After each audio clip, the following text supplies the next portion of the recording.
In this video, we'll be breaking down the 5 tiers of forgotten Rick and Morty facts. Tier 1, surface level. The first fact we're looking at is Mr. Poopy Butthole getting married between seasons. After surviving Beth's bullet to the chest in Total Recall because she thought he was a memory parasite, he wasn't, this little yellow guy went through months of physical therapy, recovered, and somehow found love.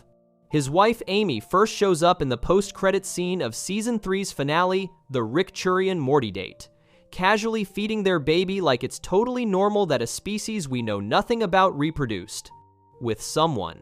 The entire romantic arc happens off-screen, which is peak Rick and Morty energy. We see him struggling through physical therapy in that gut-wrenching scene where he can barely walk and tells the doctor he hopes the family doesn't feel bad. They absolutely should. Then the show completely forgets about him for 2 seasons. Between Season 2 and Season 5, Mr. Poopy Butthole meets someone, falls in love, gets married, and has a kid. Season 5's How Poopy Got His Poop Back reveals Amy actually has a restraining order against him. Turns out being married to someone with gunshot trauma doesn't automatically make for stability. Their marriage fell apart, Amy took the kid, and Mr. Poopy Butthole is living in a depressing apartment trying to figure out his life. So his big happy ending? Yeah, that collapsed too.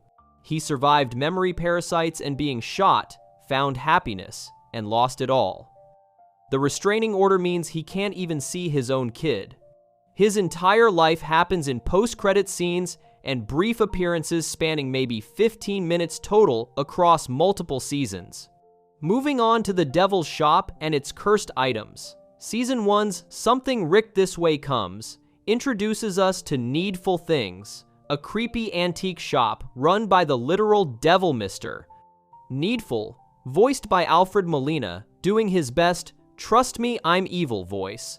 The shop gives people exactly what they want with horrifying monkey's paw consequences attached. Summer gets a job there because it pays, and the devil treats her with respect, which is more than her family does most days. Ooh. The episode shows maybe 5 or 6 cursed items. There's a typewriter that makes you a brilliant writer, but removes all your physical beauty. A microscope that lets you see everything but drives you insane with obsession. Exercise equipment that gets you jacked but turns you into a violent rage monster. Standard cursed object stuff that wouldn't be out of place in a Goosebumps book. But here's the thing everyone forgets.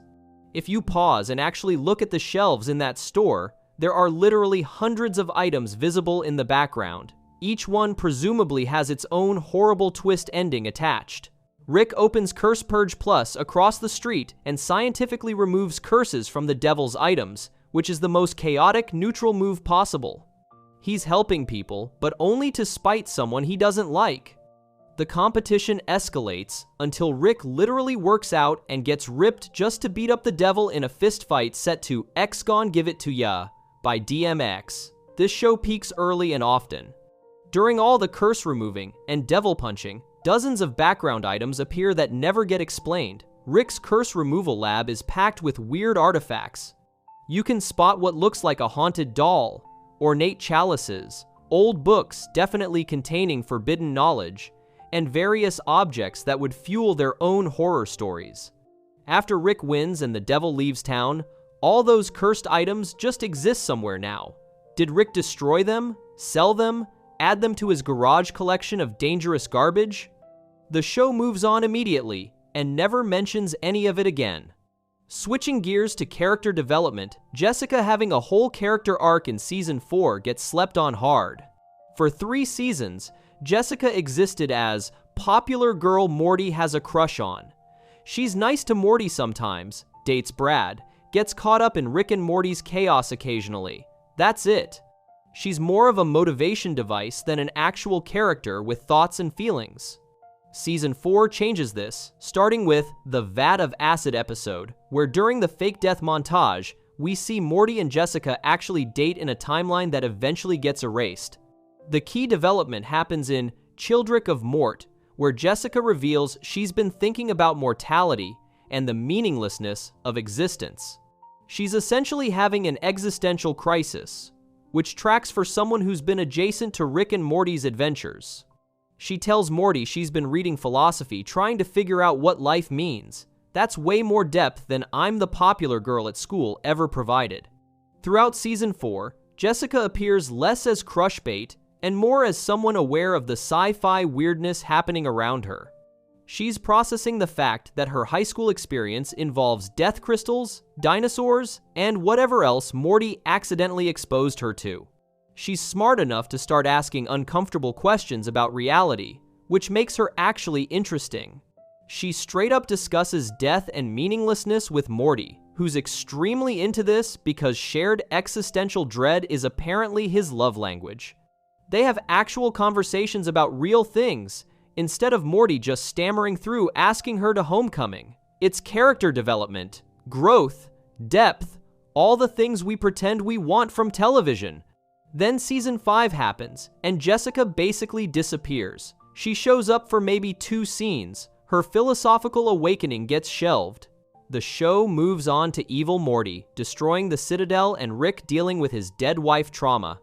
By Seasons 6 and 7, Jessica's back to being a background character who occasionally reminds us she exists, dating someone else, living her life completely separate from Morty's. Speaking of characters hiding in plain sight, Tammy Guterman being in background shots before The Wedding Squanchers is one of those details that's obvious in hindsight but easy to miss on first watch.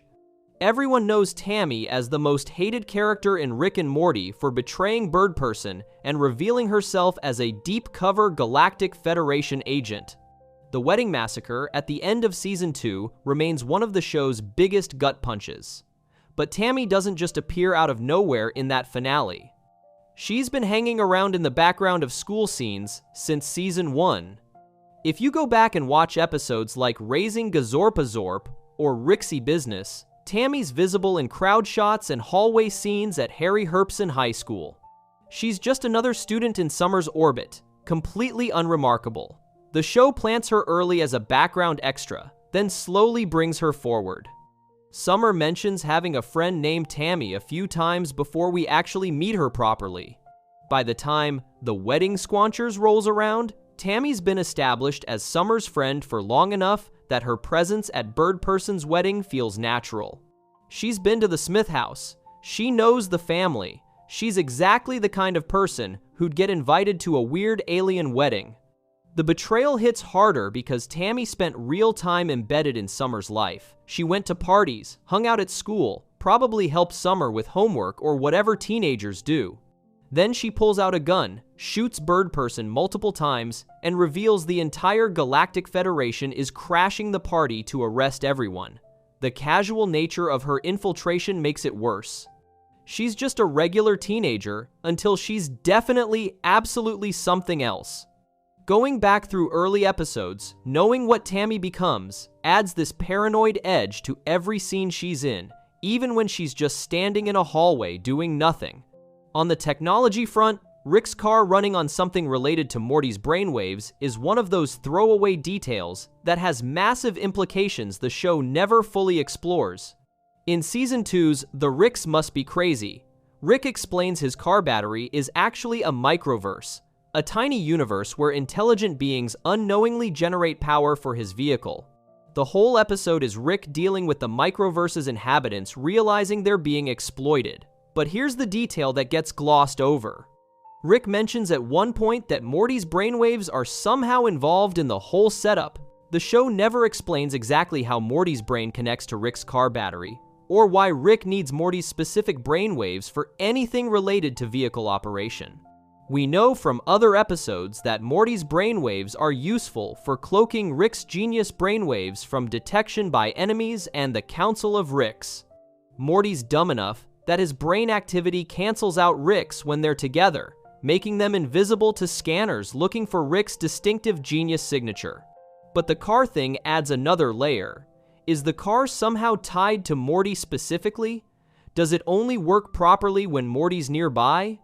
Rick builds these incredibly complex systems and barely explains them, which tracks for his character. He's too smart and too drunk to waste time clarifying how his inventions work to people he considers idiots. The microverse plotline dominates that episode, but the Morty brainwave connection just sits there unexplained. Later episodes show the car has its own AI that can operate independently, as seen when it brutally murders people to keep Summer safe while Rick and Morty are in the microverse. That AI is terrifyingly competent and definitely doesn't need Morty's brainwaves for anything. So, what's the actual connection? The show drops this detail, then never picks it back up, leaving us to wonder if Morty's stuck as Rick's biological car key somehow. Here's a weird one that'll make you do a double take on rewatches. Photography Raptor appearing 3 times total across the series is the kind of background character consistency that's easy to miss. This alien creature, which is literally a velociraptor with a camera around its neck, first shows up in Total Recall as one of the memory parasites. It's visible in several shots during the episode, taking pictures and making raptor noises, being generally unobtrusive in the way you'd expect a dinosaur photographer to be, which is a sentence that only makes sense in Rick and Morty. The joke is simple. It's a raptor that takes photos. That's the entire bit. But here's the thing. Photography Raptor keeps appearing. In The Wedding Squanchers, Photography Raptor shows up at Birdperson's wedding, taking pictures of guests. It's the same character design, same camera, same general vibe.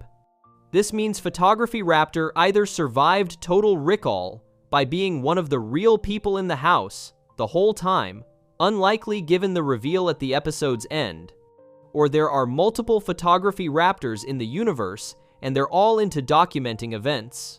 The third appearance happens in background shots during Citadel episodes. A Photography Raptor can be spotted in the Ricklantis mix-up, wandering around the Citadel, presumably taking pictures of government buildings or whatever passes for tourism there. The consistency suggests Photography Raptors are either a common species in the Rick and Morty universe, or the same specific raptor gets around a lot for photo opportunities. Either way, this alien dinosaur photographer has more appearances than some human characters, and nobody ever comments on it being weird. Everyone just accepts that raptors with cameras exist, and they're apparently very good at their jobs because they keep getting hired for major events. Now let's talk about something genuinely dark. The Vindicators dying because Rick planned it while blackout drunk remains one of the darkest jokes the show ever commits to. Season 3's Vindicators 3. The Return of Worldender reveals Rick got blackout drunk before a previous Vindicators mission and spent that time setting up an elaborate Saw-style death trap for the entire superhero team. The episode opens with Rick and Morty joining the Vindicators to stop Worldender, this massive universe-threatening villain. They teleport to Worldender's base only to discover he's already dead and the whole place is rigged with Rick's traps. Drunk Rick recorded video messages explaining he set this up because he knew the Vindicators would take credit for defeating Worldender, even though Rick would do all the actual work.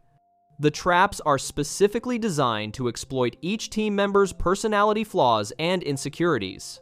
Million Ants dies to a bug zapper with a fake superhero name on it, making him confront his irrelevance.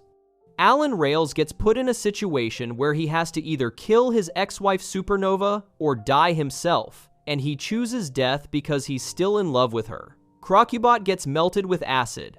The whole thing's a murder mystery, where Drunk Rick is both victim and killer, forcing the Vindicators to play his game while slowly realizing their dead teammates' blood is on Rick's hands metaphorically, though probably literally too, somewhere. The worst part is, Rick doesn't even remember doing it. Sober Rick watches the video messages with everyone else, learning what Drunk Rick planned. At one point, Drunk Rick admits on tape he doesn't know if the Vindicators actually did something to deserve this or if he's just being petty. He might be killing them for no reason beyond being bored and drunk, which is somehow more horrifying than if they'd actually wronged him. Morty spends the episode increasingly disturbed by how casually Rick murders superheroes for sport while inebriated. Let's shift to something that sounds innocent until you actually count it up. Morty's confirmed kill count being 47 plus on screen is way higher than most people remember. This 14-year-old kid has directly caused dozens of deaths across the series, and that's just counting the ones we actually see. Season 1 alone racks up a body count. In Meeseeks and Destroy, Morty murders Mr. Jellybean after the attempted sexual assault in the tavern bathroom, though that one's justified self-defense. In Rick Potion number 9, Morty doesn't personally kill anyone, but he's complicit in leaving an entire planet full of Cronenberg monsters to die slowly, including his original family. Season 2 gets worse. Look Who's Purging Now has Morty going on a murder spree with weapons Rick provides, killing purgers and being disturbingly good at violence. He takes to killing with way too much ease, which worries Rick momentarily before they both move on. In The Wedding Squanchers, Morty shoots several Galactic Federation agents during the escape from Bird Person's wedding. Season 3 continues the trend. The Ricklantis mix-up shows Cop Morty killing his partner after said partner murders his Morty, though that's another justified situation. Throughout various episodes, Morty kills aliens, monsters, robots, and occasionally humans either directly or as collateral damage from Rick's schemes. The show treats this casually because Rick and Morty operates on cartoon logic where death doesn't carry real weight unless the plot demands it. But if you actually count up every on-screen kill Morty's responsible for, the number lands somewhere around 47 minimum, and that's being conservative. It doesn't count the times Morty's accidentally caused deaths through incompetence or the countless beings who died because of situations Morty helped create. The show occasionally acknowledges this, like when characters point out Morty's way too comfortable with violence for a teenager. But mostly, it's just background noise in a series where murder happens as frequently as scene transitions. And if you're enjoying the video so far, subscribe to our channel. Tier 2, Below the Surface. Diving into Beth's messed up childhood, Beth's childhood friend Tommy, existing in The ABCs of Beth, creates this uncomfortable question about what was real in Beth's childhood versus what she made up. The episode reveals Beth created Frupy Land, a fantasy world inside a cereal box, when she was young. She trapped her childhood friend Tommy in Frupy Land and forgot about him, leaving him to survive alone in a nightmare dimension for decades. Adult Tommy has become this muscular, deranged man who's built an entire civilization of living beings he created through incest with creatures he spawned from his own DNA. When Beth returns to Frupy Land, Tommy's immediately hostile because from his perspective, Beth abandoned him in hell and moved on with her life. He spent 30+ years surviving in a place where everything wants to kill him, forced to become a warrior and mad scientist just to stay alive. Beth doesn't even remember trapping him there until Rick forces her to confront what she did. The episode heavily implies Beth trapped Tommy deliberately because he witnessed her killing another child or doing something violent, and Frupy Land was her solution to having a witness she couldn't otherwise silence. Tommy being real means Beth's childhood was way darker than even she remembers. The casual way she discusses possibly having murdered multiple childhood friends suggests this wasn't an isolated incident. Rick had to create Frupy Land in the first place because Beth kept asking for disturbing things that required their own pocket dimension. The fact that Tommy survived and thrived in Frupy Land, creating an entire ecosystem through his own genetic material, raises questions about what kind of technology Rick gave young Beth access to. By the episode's end, Beth apologizes and releases Tommy, who's so traumatized he can barely function in normal society. The show treats this as another example of how being Rick's daughter fundamentally broke Beth's psychology from childhood. Building on that same episode, Frupy Land's creation date and Beth's age when Rick made it adds disturbing context to their relationship. In The ABCs of Beth, Rick mentions he created Frupy Land when Beth was young, somewhere around 8 to 10 years old, based on flashback imagery. This means Rick was actively around during Beth's childhood, at least long enough to recognize his daughter needed a fantasy dimension because she was demonstrating concerning behavior. The episode shows young Beth asking Rick to make Frupy Land, and Rick complies despite clearly knowing it's a bad idea.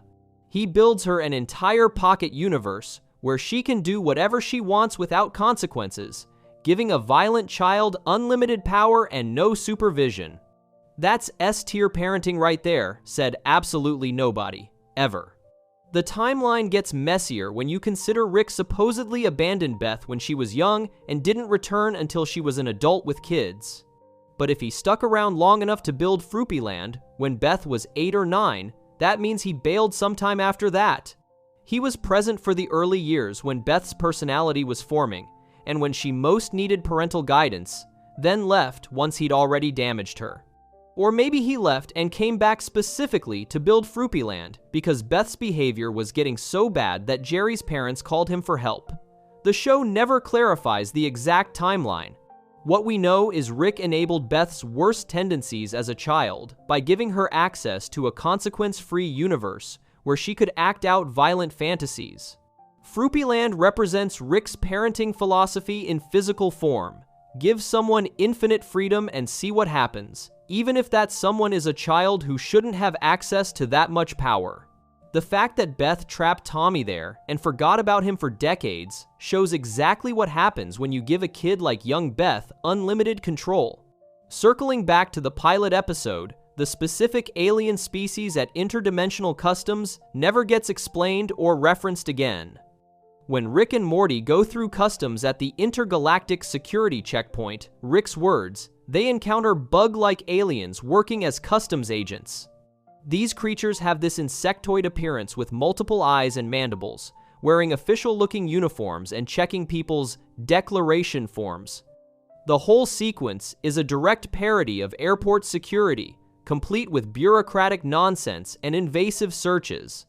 Rick has megaseeds hidden in his coat and makes Morty hide more megaseeds in his rectum to smuggle them through, leading to that incredibly uncomfortable scene where Morty has to walk with seeds up his ass while going through security. The customs aliens scan them, ask questions, and generally be as annoying as possible before Rick gets frustrated and causes a scene that lets them escape. But here's the thing. Those specific aliens never appear again anywhere in the series. Most alien species in Rick and Morty show up multiple times across different episodes. We see Gromflamites, Gear People, Zigguarians, and various other species repeatedly. But the customs aliens? One appearance, never mentioned again. They're not at the Citadel. They don't show up in any Galactic Federation scenes. They're not at any spaceports or checkpoints in later episodes. Either they're from a very specific dimension that Rick never visits again, or the show just forgot about them after the pilot. Given how much the pilot differs from later episodes in tone and style, it's likely these customs aliens were a one-off design that didn't fit the show's later aesthetic. They're just competent enough at their jobs to almost catch Rick smuggling contraband, but they exist in this weird limbo where they're canon but also completely irrelevant to everything that comes after. On the subject of blink and you miss it details, Hemorrhage being voiced by Bill Hader is one of those celebrity cameos the show throws in casually. Hemorrhage appears in Vindicators 3, The Return of Worldender, as one of the Vindicators team members, this superhero who looks like a giant blob of animated blood. He has maybe 3 lines total in the episode before getting killed by one of Rick's traps. Bill Hader voices this character for literally 90 seconds of screen time, if that. The show doesn't make a big deal about it in the episode itself, though the credits list Hader's involvement. This is peak Rick and Morty energy, getting a relatively famous comedian and actor to voice a character who immediately dies and barely speaks. Hader's voiced other characters on the show too, playing various background aliens and bit parts, but Hemorrhage is probably his most substantial role despite lasting less than 2 minutes. The character himself is memorable for his design. He's blood in superhero form, which is gross and cool, but his actual contribution to the plot is minimal. He exists to die in Rick's murder trap labyrinth alongside most of the other Vindicators. The casualness of using celebrity voice actors for throwaway characters becomes a running thing in the series.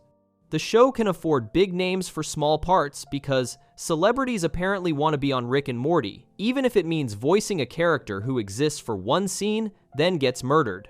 It's the opposite of most animated shows that try to maximize celebrity appearances, making them recurring characters or major roles to justify the cost.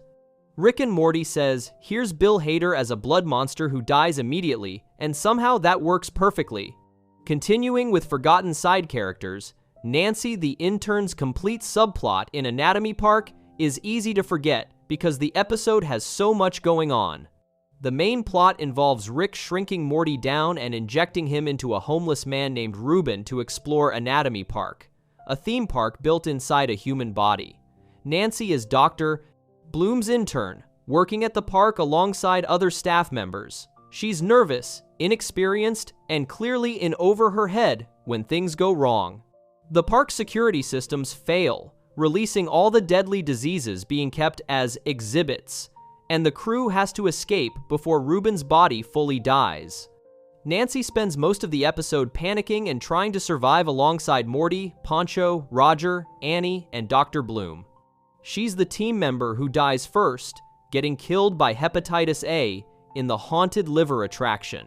Her death happens early enough that some viewers forget she existed at all. The episode doesn't dwell on it. 1 second Nancy's there, the next she's being mauled by an animated disease monster, and then the survivors keep moving. There's no funeral, no moment of silence, just immediate acceptance that Nancy's gone and they need to focus on not dying next. This casual treatment of death, especially for named characters who seem important, defines Rick and Morty's approach to stakes. Nancy had a name, personality, role in the park's operations, and maybe 30 seconds of screen time before becoming a casualty. The episode suggests Dr.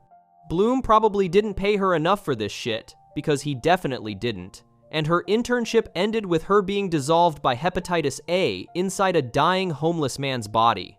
That's a hell of a way to go, and the show treats it with all the gravitas of someone dropping their phone in a toilet. Here's one that bothers people once they notice it. The Meeseeks box, having a design flaw Rick refuses to fix, is never explicitly stated, but heavily implied throughout Meeseeks and Destroy. Mr. Meeseeks are designed to complete one simple task, then disappear, their entire existence revolving around fulfilling their purpose. They're friendly, helpful, and very motivated to stop existing because existing is pain for them. The longer a Meeseeks exists without completing its task, the more it suffers, eventually becoming unstable and violent. The episode's main conflict arises when Jerry asks a Meeseeks to help him take 2 strokes off his golf game. This seemingly simple task becomes impossible because Jerry's terrible at golf and refuses to accept basic advice. The original Meeseeks summons more Meeseeks to help, who summon even more, creating an army of increasingly distressed Meeseeks who've existed for hours trying to fix Jerry's golf swing.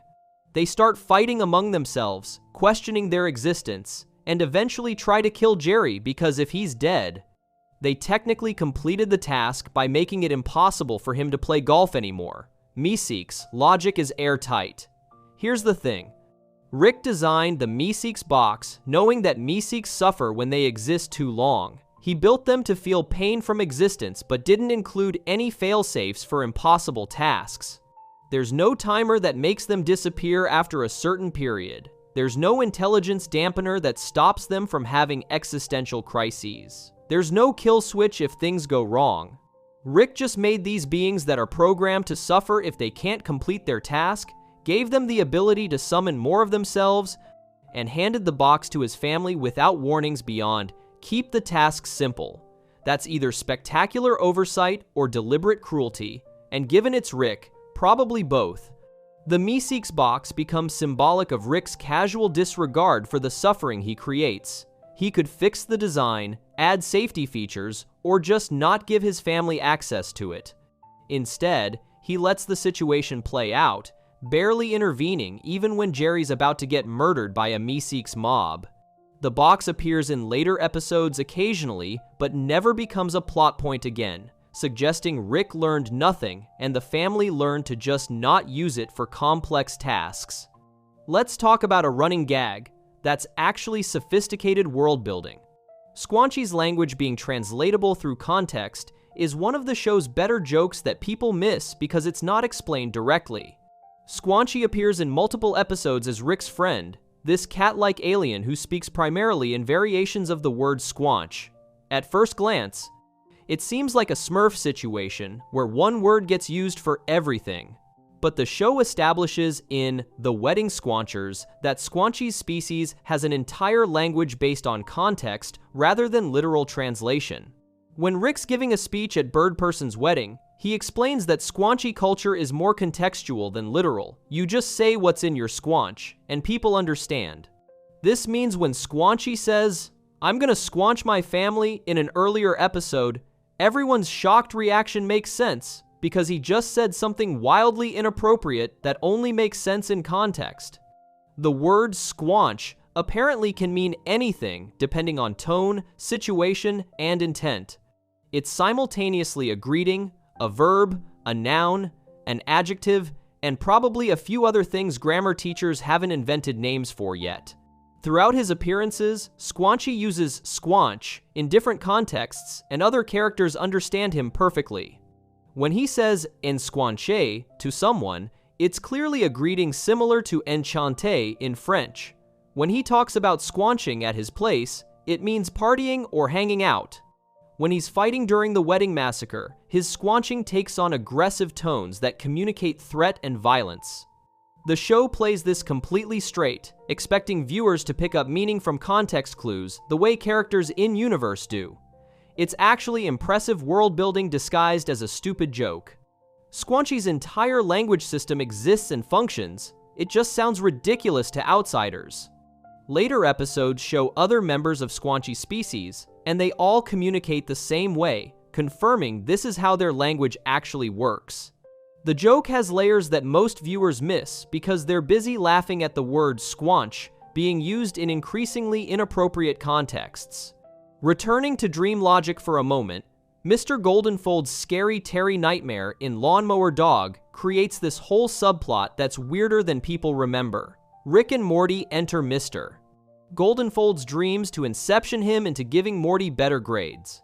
Inside Goldenfold's dream, they encounter Scary Terry, a legally safe knockoff of Freddy Krueger with tiny swords instead of knife fingers who can travel through dreams and kills people by scaring them. Scary Terry chases Rick and Morty through multiple layers of dreams, each one more bizarre than the last. They go from an airplane dream into Mrs. Pancake's sex dungeon dream, then into a centaur's nightmare, and finally into Scary Terry's own dreams. The logic of how dreams work in this episode is incredibly specific. You can die in someone else's dream, and it kills you in real life. Dreams move at 1/100th the speed of reality. You can inception someone by going into their dream and planting ideas. And apparently, if someone falls asleep inside a dream, you can go into their dream, creating nested dreams like Russian dolls made of subconscious nonsense. Scary Terry ends up having his own nightmares about being late to school and not wearing pants, which is somehow more relatable than anything else in the episode. Rick and Morty help Scary Terry overcome his school anxiety, and Terry becomes their friend, killing Mr. Goldenfold's dream avatar to complete the inception. The whole sequence is this weird mix of Inception parody and a Nightmare on Elm Street reference that somehow works despite making no logical sense. The episode establishes these elaborate rules for how dreams work, uses them for exactly one adventure, then never returns to dream mechanics again. Rick mentions he has dream inceptors as technology but never uses them in later episodes, even when they'd be incredibly useful. The Scary Terry subplot exists in this isolated bubble, where the show cared deeply about dream logic for 20 minutes, then immediately stopped caring. Wrapping up with some deep cuts, Gene, the Yakuza boss, appearing twice is such a minor detail most people never notice. Gene shows up briefly in a couple of episodes as this crime boss character with Yakuza connections. His first appearance is forgettable, maybe a background shot or brief speaking role, establishing he's connected to organized crime in the Rick and Morty universe. The second appearance confirms he exists in continuity and isn't just a one-off visual gag. He's there, doing crime boss things, probably threatening someone or making deals. The show treats him like he matters to whatever's happening in those specific scenes, then completely forgets he exists. Gene never becomes a recurring antagonist. He doesn't get a character arc or redemption storyline. He's just a Yakuza boss who exists in 2 episodes, reminding us that organized crime apparently operates the same way across dimensions, and nobody thinks that's worth exploring further. Most viewers couldn't tell you Gene's name without looking it up, even after watching the series multiple times. He's the definition of a background character who got just enough screen time to have a name, but not enough to matter. The fact that someone working on the show thought, yeah, bring back the Yakuza boss for one more scene, suggests there might have been plans to use him more that never materialized. Or maybe it's just random character consistency for the sake of world building. Either way, Gene exists in this forgotten corner of Rick and Morty lore where he's technically canon but functionally irrelevant. On a more technical note, the Plutonians being technically correct about planet status in Something Ricked This Way Comes is one of those jokes that works on multiple levels. Jerry gets abducted by aliens from Pluto because he's arguing that Pluto is still a planet despite the scientific community reclassifying it as a dwarf planet in 2006. King Flippynips and the Plutonian government love Jerry because his stance legitimizes their planet's status, which matters to them for economic reasons. The episode reveals Pluto's shrinking because corporations are mining plutonium from the planet's core, and the more they mine, the smaller Pluto gets. The Plutonian elite want to maintain planet status because acknowledging Pluto's shrinkage would mean admitting their corporate mining operations are literally destroying their world. Jerry becomes their useful idiot, a scientist he's not from Earth who validates their denial. The joke is that Jerry's right for the wrong reasons. Pluto is technically large enough to be called a planet by certain definitions. The scientific community changed the classification criteria, making Pluto a dwarf planet instead. So Jerry's technically correct that the classification change was somewhat arbitrary, but he doesn't understand the science behind it. He just liked learning the planets in 3rd grade and refuses to accept change. Meanwhile, Scroopy Noopers, amazing name, tries to show Morty the truth about the mining operations destroying Pluto's core, but Jerry's too invested in being right to care about the impending planetary collapse. The episode uses Pluto's reclassification as a metaphor for denying climate change or environmental destruction for economic reasons. King Flippynips and his government know they're destroying their planet but choose profit over survival, using Jerry's stubborn ignorance to justify their choices. By the end, Jerry admits Pluto's not a planet, and the Plutonian government's propaganda machine collapses. The whole civilization faces the reality that their world is dying because corporate greed matters more than planetary preservation. It's a kids' show. Finishing strong with some weird continuity, Aberdolf Linkler's complete origin and current fate represents one of Rick and Morty's most absurd ongoing mysteries. Rick created Aberdolf Linkler by combining the DNA of Abraham Lincoln and Adolf Hitler, attempting to create a morally neutral superleader. Instead, he created a cognitively dissonant mess of a person who talks about emancipating people while also wanting to eliminate inferior genes. Linkler first appears in Ricksy Business at a party Rick and Summer throw, showing up specifically to confront Rick about creating him. He rants about how conflicted his existence is, pointing out that half of him wants to free people and the other half wants to subjugate them, and Rick's responsible for this nightmare.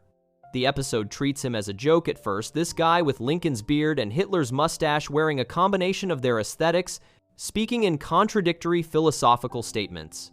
Then Brad picks a fight with him after Linkler accidentally says something racist, and Linkler gets beaten up because his Hitler half made his Lincoln half try to apologize in the worst possible way. Later in the episode, Linkler goes on a mission to find Calaxian crystals with Morty and Nancy. They're attacked by an alien creature, and Linkler fights it off heroically, getting mortally wounded in the process. He gives a dying speech about how he just wanted Rick's approval and love, revealing that underneath the absurd premise is genuine emotional pain about being created for someone's experiment and then abandoned. Then the episode reveals Linkler survived his injuries, except he's now being used as a sex toy by the testicle monsters that inhabit the planet. This show, I swear. Season 4's Never Ricking Morty brings Linkler back briefly in a non-canon story train scenario, where he and another abductee show up asking Rick for help. But Storylord interrupts before anything develops. That's the last we've seen of him. Linkler's current status is unknown. He's either still on that planet being traumatized by testicle monsters, or he escaped and is wandering the universe trying to figure out his purpose. The show set up this surprisingly emotional character with real depth, gave him a tragic arc about seeking paternal approval from his creator, then left him in the worst possible situation and moved on. That's a perfect encapsulation of Rick and Morty's approach to side characters: introduce them, make you care, then abandon them in cosmic horror scenarios without resolution. Linkler deserves better, but he's a genetic experiment made by a drunk scientist who doesn't care about his creation's well-being, so deserves better isn't really in the cards for him. Before we move on to the next tier, subscribe to our channel. Tier 3, Deep Water.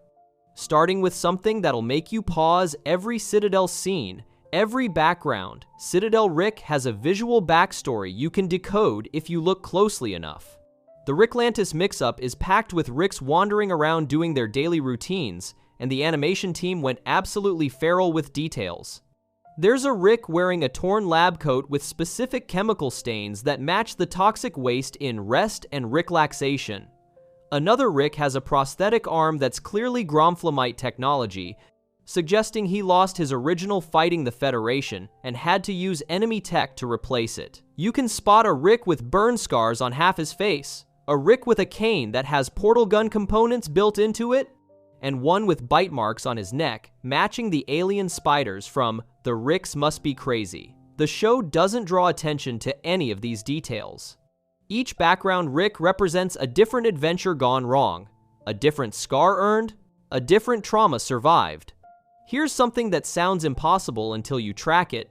The Rickshank Rickdemption prison breakout actually involved 47 dimensions based on visual evidence and dialogue clues.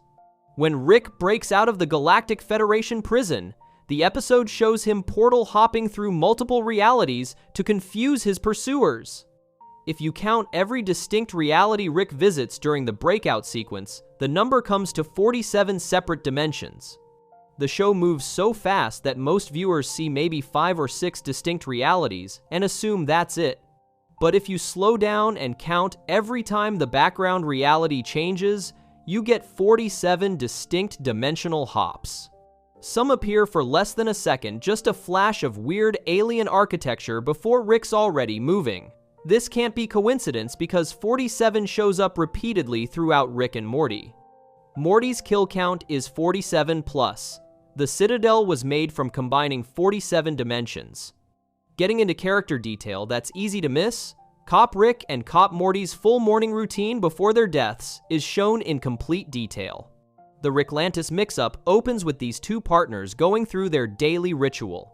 Cop Rick makes coffee using a mug that says, "Morty's #1 partner," puts on his uniform following exact steps, checks his portal gun charge, holsters his weapon on his left hip because he's left-handed. Cop Morty shows up with breakfast sandwiches from Morty's Morning Grub, suggesting he's been getting breakfast there every morning for years. They have practiced small talk about Morty's wife and kids, establishing Cop Morty has a whole family waiting at home. The tragedy of their deaths hits harder when you realize this was just another normal morning. They weren't expecting danger. The morning routine was supposed to lead to another boring patrol day, not to Cop Morty discovering his partner is complicit in enslaved Morty torture. Digging into why specific memories matter, Simple Rick's memory, and why that specific moment was chosen reveals horrific precision.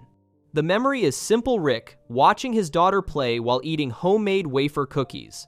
It's described as the single happiest moment of his life, pure, uncomplicated joy. But here's what makes it specifically valuable. That memory contains zero complexity.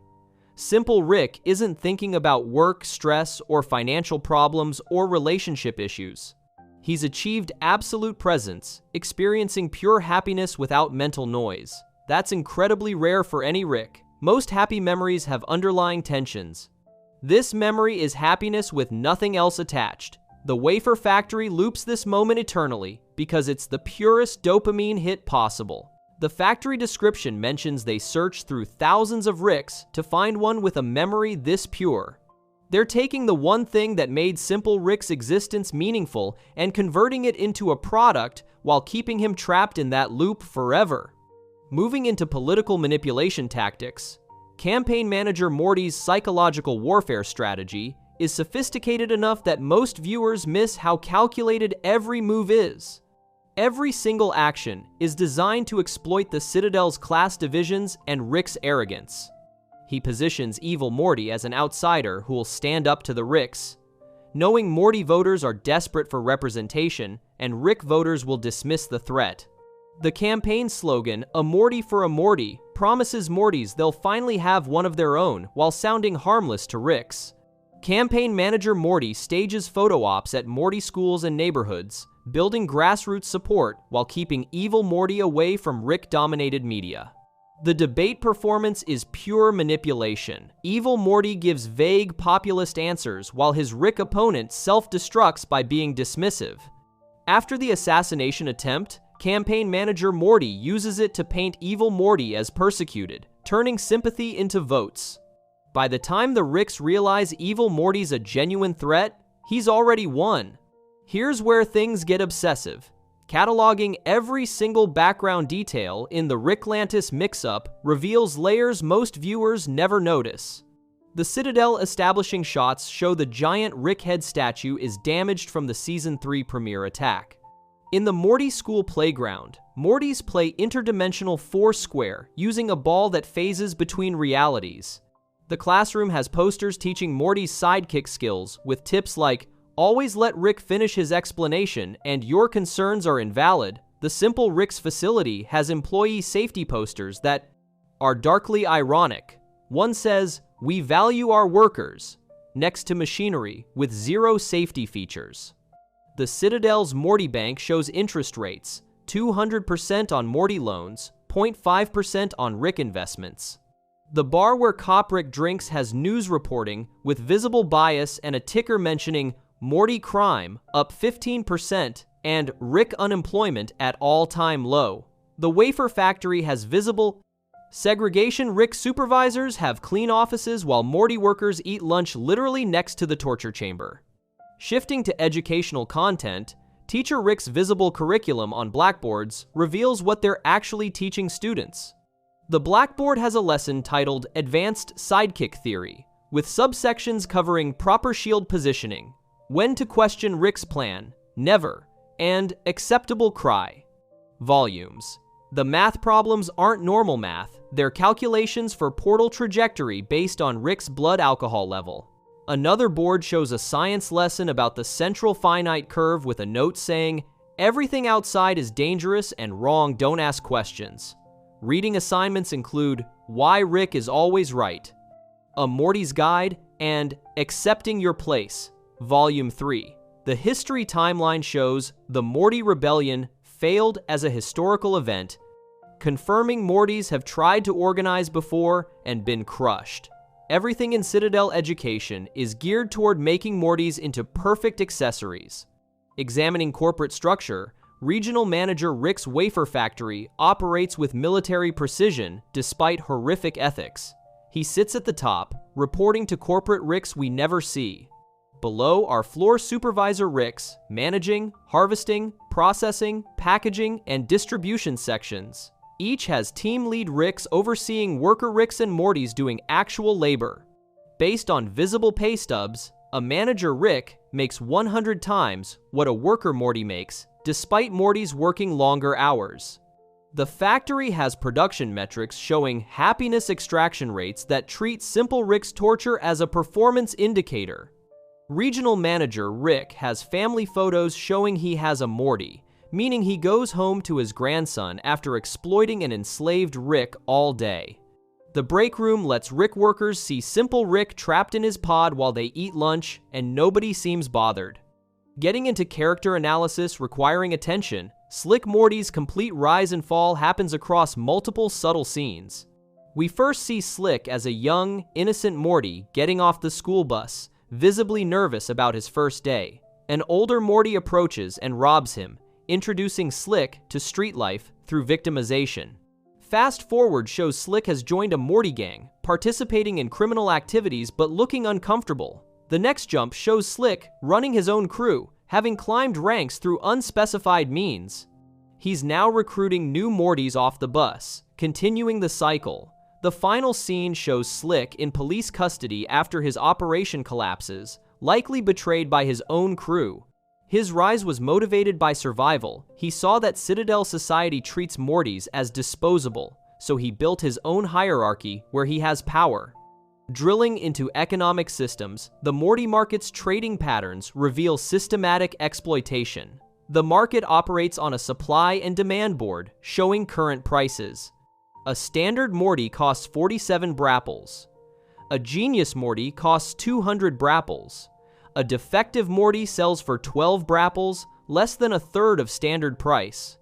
Rick brokers shout bids like it's the stock market, except they're trading sentient beings. There's a quality control section where Mortys get inspected and graded, with visible rejection of unsuitable Mortys sent to recycling. The market operates openly, suggesting this slavery system is completely legal. Based on transaction speed visible in background, hundreds of Mortys change hands daily. The most disturbing detail is a visible return policy. You can return a Morty within 30 days if unsatisfied with performance. Here's something easily missed. Tall Morty's actual height advantage functions as visible class mobility.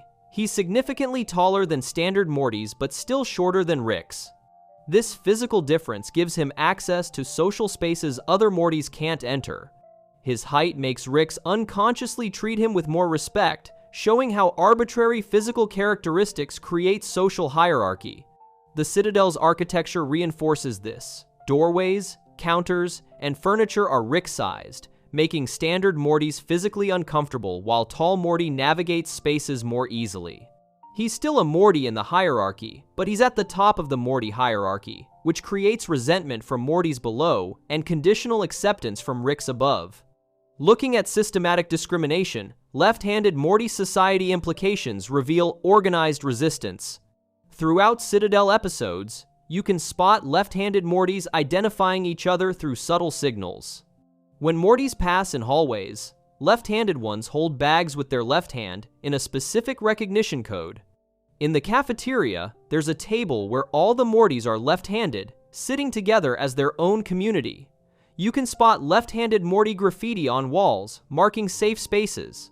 During campaign rallies, left-handed Mortys in crowds give each other knowing looks, suggesting their own political organizing. Factory scenes show left-handed Mortys are assigned to worse jobs, implying discrimination even within the exploited class.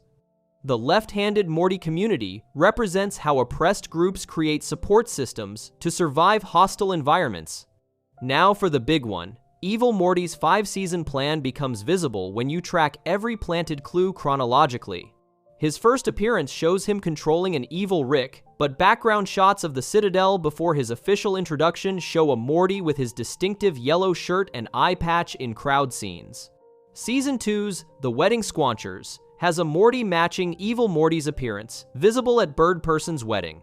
Season 3 shows Citadel reconstruction with a Morty organizing others who matches Evil Morty's build. The Ricklantis mix-up is his major move. But Season 4 and 5 have scattered references to Citadel instability that seem random until Season 5 reveals Evil Morty spent his presidency building the Citadel scanner. Background dialogue mentions unexplained power drains and missing resources. This was Evil Morty diverting materials to his escape device. Here's a theory with substantial evidence. Portal gun fluid being Mega Seed extract ties together multiple plot threads. The pilot establishes Mega Seeds from Dimension 35C have unique properties allowing portal travel. Later episodes show Rick's portal gun uses green fluid matching Mega Seeds exactly. When the portal gun breaks, Rick goes to extreme lengths to refill it. Dimension 35C Mega Seeds are described as the only seeds with their specific properties. If portal gun fluid is Mega Seed extract, that explains why Rick needed them desperately without access. He can't make portal fluid, meaning he can't travel dimensions. This creates a monopoly where whoever controls Dimension 35C controls interdimensional travel. Examining Rick's paranoia, Rick's safe contents shown across episodes reveal what he values and fears.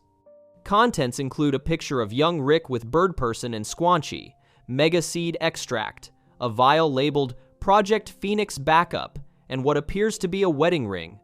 There's a data drive labeled Diane containing memories he can't delete or access, a handgun with one bullet kept for suicide if things get unbearable, multiple fake IDs from different dimensions, medals or commendations from various organizations, suggesting Rick did heroic things he's now too cynical to display.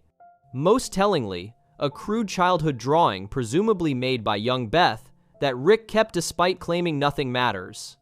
Tracking death and resurrection, Operation Phoenix and how many times each Smith has died becomes calculable. Rick has definitely died at least 4 times we know about. Morty has died at least 3 times, including once in Rick Potion number 9, though technically a different Morty, once during the fascist timeline, and once mentioned in dialogue. Beth has died once that we know about Season 4 reveals Rick has been cloning Beth. Jerry might have died multiple times given his incompetence. Operation Phoenix's existence means death has become meaningless for characters with access to it. Every time Rick risks his life, he's not actually risking anything if his consciousness gets backed up. Diving into controversial theory with evidence, the truth about Rick's original Beth gets murky when you compile every reference. Rick offers to clone Beth in The ABCs of Beth, ending ambiguously. Season 4 confirms Space Beth exists, meaning Rick cloned Beth at some point. Throughout earlier seasons, there are subtle inconsistencies in Beth's character suggesting clone switching. Her scar appears and disappears across seasons inconsistently. Her wedding ring changes design. Her medical knowledge varies. The show might be deliberately creating ambiguity so viewers never know which Beth is real. Or possibly both Beths are clones and the original died years ago, with Rick regularly replacing her whenever she threatens to leave. Here's something that doesn't add up. Diane Sanchez's death has visible inconsistencies, suggesting Rick's memories aren't reliable. In the Rick Shank Rickdemption, Rick shows a memory of his wife and young Beth killed by a bomb sent by another Rick, but later episodes show Rick already had portal gun technology when Diane was alive. In Solarix, flashbacks show young Rick working on portal technology before Diane's death. If Rick already had portal guns, why does the Season 3 memory show him inventing them after Diane died? The timeline doesn't work. Either the memory was fake, or his memories have been altered by trauma and dimension hopping. Looking at consciousness transfer, Memory Rick's existence in Total Rickle proves memory transferability is possible with massive implications. Rick creates Memory Rick from the family's memories of him. Memory Rick has all of Rick's knowledge, personality, and skills, despite being a construct. If Rick can be perfectly recreated from other people's memories, consciousness and identity are replicable. Every time Rick dies and gets resurrected, is it actually him, or just a perfect copy that thinks it's him? Memory Rick proves consciousness is just data that can be copied and transferred. Here's something that sounds backwards. Toxic Rick being more stable than healthy Rick after toxin removal has evidence throughout rest and Ricklaxation. Healthy Rick seems like an improvement, at first less drunk, more focused, actively nice. But healthy Rick becomes increasingly reckless and narcissistic without his toxic qualities to balance him. The toxic qualities included anger, cynicism, self-doubt, and capacity for guilt, all functioning as self-preservation instincts. Meanwhile, Toxic Rick is shown to be extremely protective of Morty and willing to sacrifice himself. Toxic Rick contains all of Rick's love, fear, and attachment he normally buries. Rick's toxic qualities, his depression, anxiety, guilt, are actually the parts of him that care about people. His depression keeps him from becoming a complete monster. Tracking a weird phobia, Rick's fear of pirates appears in scattered references, forming a pattern. In Total Rickall, Rick mentions the pirate memory during Parasite Chaos. In Night Shame Aliens, the simulation includes pirates, and Rick seems unusually hostile. In the Ricks Must Be Crazy, Rick creates Pirates of the Pancreas and gets defensive when criticized. Throughout the series, whenever pirates come up, Rick's reaction is slightly off. In Never Rick and Morty, Rick immediately shuts down pirate-related story pitches. In Claw and Hoarder, Rick makes a throwaway comment about pirate-related trauma. The pattern suggests Rick had some bad experience creating a genuine phobia. Analyzing meta-awareness, Storylord's actual level in Never Rick and Morty is more sophisticated than presented. Storylord understands story structure fundamentally and can manipulate narrative reality. He exists in a space between stories where he can observe narrative patterns across infinite realities. He predicts Rick will have emotional revelations, that Morty will learn lessons, that characters will follow established patterns because he understands how narratives work. What makes him dangerous is enforcing narrative conventions on reality, making characters follow story logic even when it contradicts free will. Rick defeats him by refusing to follow story logic, having a completely random, meaningless ending. Examining unsettling implications, Never Past Bedtime Land's full implications in Childrick of Mort are way darker than acknowledged. Rick creates this dimension for Beth, where you never have to go to bed. A child who never has to sleep would experience time completely differently. Days would blend together without the natural break of unconsciousness. If young Beth spent extended time there, she'd develop a warped relationship with time and physical needs. The episode shows adult Beth returning, and the residents are these hyperactive, exhausted-looking characters who've been awake so long they're barely coherent. Never Past Bedtime Land represents Rick's parenting philosophy. Give unlimited freedom, remove all restrictions, ignore that developing humans need structure and boundaries. Here's something medically impossible. Rick's alcoholism is physically impossible given how much he drinks and how functional he remains. Rick drinks constantly a flask in nearly every scene, easily a liter or more of hard alcohol per day. Yet Rick performs complex scientific work, operates dangerous machinery, fights effectively, and solves genius-level problems while actively drunk. This is medically impossible. Rick has probably done extensive genetic and cybernetic modifications to let him drink constantly without normal consequences. His liver might be artificial. His brain chemistry might be altered to function normally under incapacitating conditions. This means Rick's alcoholism is a deliberate choice to remain intoxicated despite having the technology to cure it. Finally, let's talk about something off-screen entirely. The Vindicators too died off-screen, and we know this because of dialogue and visual clues. The episode is called Vindicators 3, implying 2 previous adventures. Between Vindicators 1 and 3, there was a Vindicators 2 mission. Rick wasn't part of that, went disastrously wrong. When the current team discusses history, they mention last time, in ways suggesting significant trauma and loss. Supernova has dialogue about the ones we lost. Visual evidence shows Vindicators group photos, including additional members who aren't present. There's a winged hero visible who's never mentioned. Alan Rails mentions his ex-wife was part of the team. The current Vindicators are explicitly described as what's left, confirming they're survivors. Based on dialogue, at least 3 or 4 Vindicators died during the second mission. And before we continue the video, don't forget to subscribe to our channel. Tier 4, The Abyss. Starting with something that requires literally pausing on a single frame, the Rickest Rick equation visible in one Season 1 frame appears in close Rick counters of the Rick kind, and it's absolutely insane that anyone caught this. When Rick is examining the crime scene where Ricks are being murdered, there's a whiteboard in the background for exactly 2 seconds. If you pause at the precise moment and zoom in, the whiteboard has an equation written in Rick's handwriting that says R parenthesis prime equals R parentheses, base multiplied by infinity minus m times c, where R represents Rickness, m represents Morty dependency, and c represents compassion remaining. This equation is defining what makes the Rickest Rick mathematically.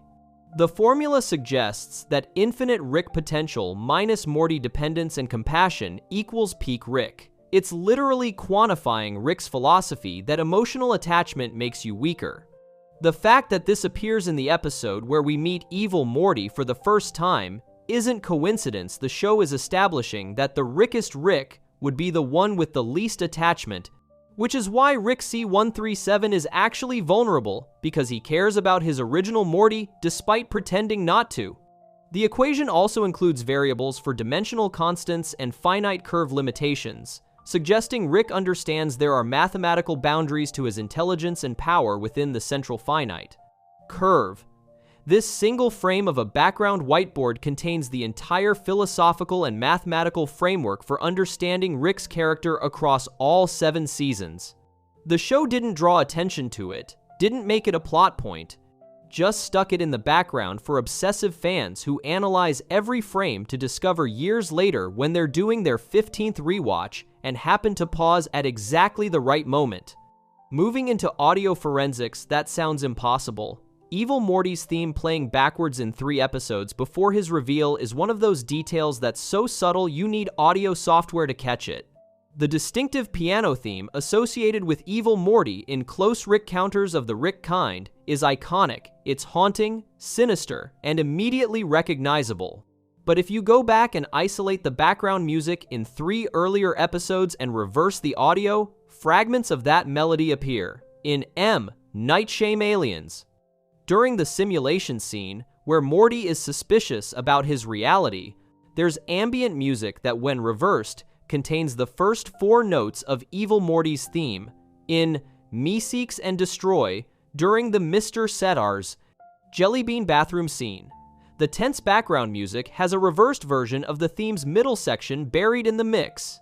In Rick Potion number 9, when Morty and Rick abandon their original dimension, the sad music playing has the theme's final notes reversed and slowed down. This means the show's composers were planting Evil Morty's musical signature in episodes before the character officially existed, creating a subliminal through line that viewers' brains might pick up on unconsciously, even if they couldn't identify it consciously. It's audio foreshadowing on a level that's genuinely insane. The reversed music creates this unsettling feeling during key Morty moments without viewers knowing why those scenes feel ominous. When Evil Morty is finally revealed and his theme plays forward, there's this unconscious recognition for people who watched those earlier episodes. Your brain remembers hearing something similar, even if you can't place it. This is the kind of detail that suggests the show's creators knew exactly where they were going with Evil Morty from the very beginning, planting clues in the score before the character was even introduced to the audience. Here's something that requires watching specific scenes frame by frame. C137's original dimension code appears crossed out in 2 separate scenes if you know where to look. In the Rickshank Rickdemption, when Rick is accessing the Citadel database during his prison break, there's a screen showing dimensional coordinates. The code C137 appears with a red line through it for exactly 3 frames before the screen changes. This suggests C137 has been marked as corrupted or abandoned in some way by the Citadel. The second appearance is in the Ricklantis mix-up during a scene in the Citadel archives where Ricks are sorting files. One of the file folders visible on a desk has C137 written on it with a black X drawn over it. This visual detail supports the theory that C137 isn't Rick's original dimension, it's Morty's dimension that Rick moved to after abandoning his own reality. The crossed-out code suggests the Citadel knows something is wrong with that dimensional designation. When the Council of Ricks was tracking Rick C137, they might have discovered that his dimensional origin doesn't match the dimension he's currently operating in, which would be evidence of Rick's backstory about dimension hopping after losing his original family. The crossed-out code implies dimensional corruption or inconsistency, meaning reality itself has a record that Rick doesn't belong in C137 originally. This tiny visual detail scattered across 2 episodes in different seasons supports major plot revelations about Rick's true origins that wouldn't be confirmed until much later. The show was telling attentive viewers that Rick's dimensional identity is somehow false or compromised years before making it explicit in dialogue. Digging into background world building that's easy to miss, the central finite curve map visible in Rick's garage during Season 2 appears in exactly 2 episodes for a combined total of maybe 5 seconds. In The Ricks Must Be Crazy, during a scene where Morty walks through the garage, there's a poster on the wall showing a complex mathematical diagram. The poster has text at the top reading, "Central Finite Curve, Boundary Maintenance," with a visual representation of infinite dimensions arranged in a closed loop. This is literally showing the shape of the curve years before the concept is explained in dialogue. The map shows dimensions arranged in a spherical pattern with specific points marked as anchor dimensions and lines connecting them labeled stability threads. In Big Trouble in Little Sanchez, the first for sight, same poster is visible in a different garage angle, and if you zoom in on the poster, you can see dimensional codes listed, including C, 1, 3, 7, and several other dimensions we see in later episodes. The poster includes a legend explaining that the central finite curve contains all dimensions where Rick is the smartest man in the universe, and notes that exterior dimensions equals hostile divided by unstable. This is literally the entire revelation from Season 5 just sitting on Rick's garage wall as decoration since Season 2. The show was telling viewers exactly what the central finite curve was and why it existed years before making it a major plot point. The poster's presence suggests Rick is actively maintaining or monitoring the curve, which makes sense given that he'd want to know if the boundary containing his intelligence superiority was failing.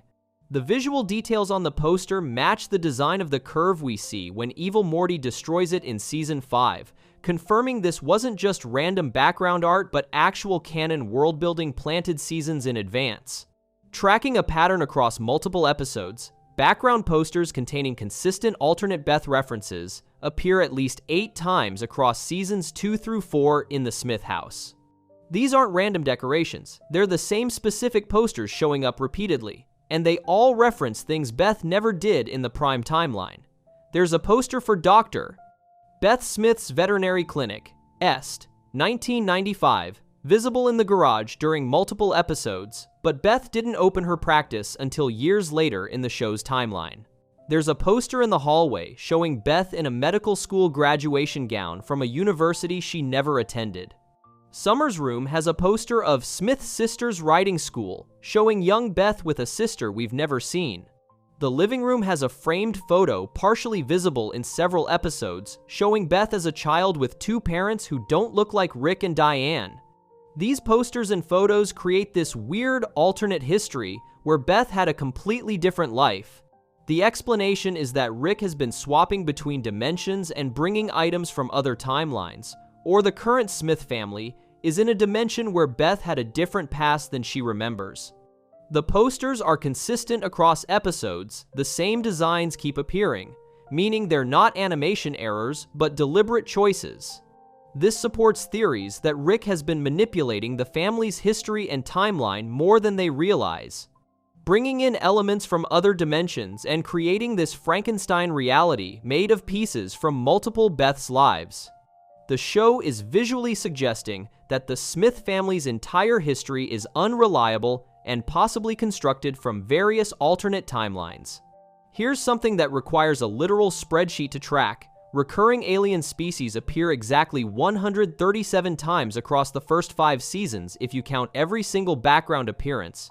This specific number can't be coincidence. When the show is obsessed with the number 137, it's a physics constant and shows up constantly in Rick and Morty. The alien species in question are the bug-headed creatures who appear in the pilot's interdimensional customs, and if you track every single background appearance of this species across multiple episodes, the count lands at exactly 137 distinct individuals. They show up in crowds at the Citadel, in the background of alien markets, as customers in Needful Things, attending Bird Person's wedding, in the Purge Planet crowd scenes, and scattered throughout dozens of other episodes. Sometimes they're in frame for less than a second, sometimes they're partially obscured by foreground characters. But if you actually count every single appearance and avoid double counting the same individual in continuous shots, you get 137. This suggests the animators were deliberately placing this species exactly that many times as an Easter egg for people insane enough to count. The number 137 is significant in physics as the inverse of the fine structure constant, and Rick has referenced it multiple times in dialogue. Having exactly that many appearances of a specific alien species is the show's way of rewarding obsessive analysis while also making a joke about fans who count background details. Diving into Citadel infrastructure details, the Citadel's serial number, revealing it's made from 61 dimensions, appears on a plaque visible in the Ricklantis mix-up for exactly 4 frames. During the scene where Cop Rick and Cop Morty are walking through Citadel government buildings, they pass a monument that has text engraved on it. The plaque reads, Citadel of Ricks, serial number, C61 composite, established by council decree, with additional text explaining the Citadel, was constructed from the merged infrastructure of 61 abandoned dimensional civilizations. This confirms the Citadel is a composite structure made from pieces of 61 different realities that were harvested and combined. The show never explains this in dialogue, but the visual evidence is there for people who pause at exactly the right moment. This means when the Council of Ricks built the Citadel, they literally destroyed or cannibalized 61 entire dimensional civilizations to create their government seat. The horror of this is never addressed. It's just background lore, establishing that the Citadel's existence came at the cost of possibly trillions of lives from 61 realities that were disassembled for parts. The serial number also explains why the Citadel has such weird physics and architecture. It's a patchwork of 61 different dimensional constants trying to coexist. When Evil Morty destroys the Citadel in Season 5, he's unraveling a structure that's holding together pieces of 61 realities that might not be stable once separated. Getting into corporate dystopia details, Simple Rick's factory, employee of Millennium photos visible in the Ricklantis mix-up show the same Rick in pictures spanning 1,000 years. On the wall of the wafer factory, there's a board showing employee of Millennium winners with photos and dates. If you pause and examine the photos, they show what appears to be the same Rick employee winning the award in the year 2000, 3000, 4000, and 5000. This means either the factory has been operating for thousands of years using the same exploited worker, or they're recycling the same photo and lying about the dates, or they've been replacing that Rick with clones for millennia and pretending it's the same employee. All 3 options are horrifying in different ways. If the factory has actually been running for thousands of years, that means Rick's civilization has been exploiting Simple Rick for multiple millennia, turning his single happy memory into a product for literal ages. If they're faking the awards, it reveals the corporate structure is openly lying to workers about recognition and achievement. If they're cloning the same worker repeatedly, that's a different kind of immortal slavery, where the reward of employee of the millennium is being forced to exist forever as a corporate drone. The photos also establish that the Citadel has been around for at least 5,000 years, which means Rick's civilization is ancient and has been running the same exploitative systems for incomprehensible lengths of time. Looking at hyper-specific callback details, Cop Morty's badge number visible in the Ricklantis mix-up is 4771, which references a deleted scene from the Season 2 finale.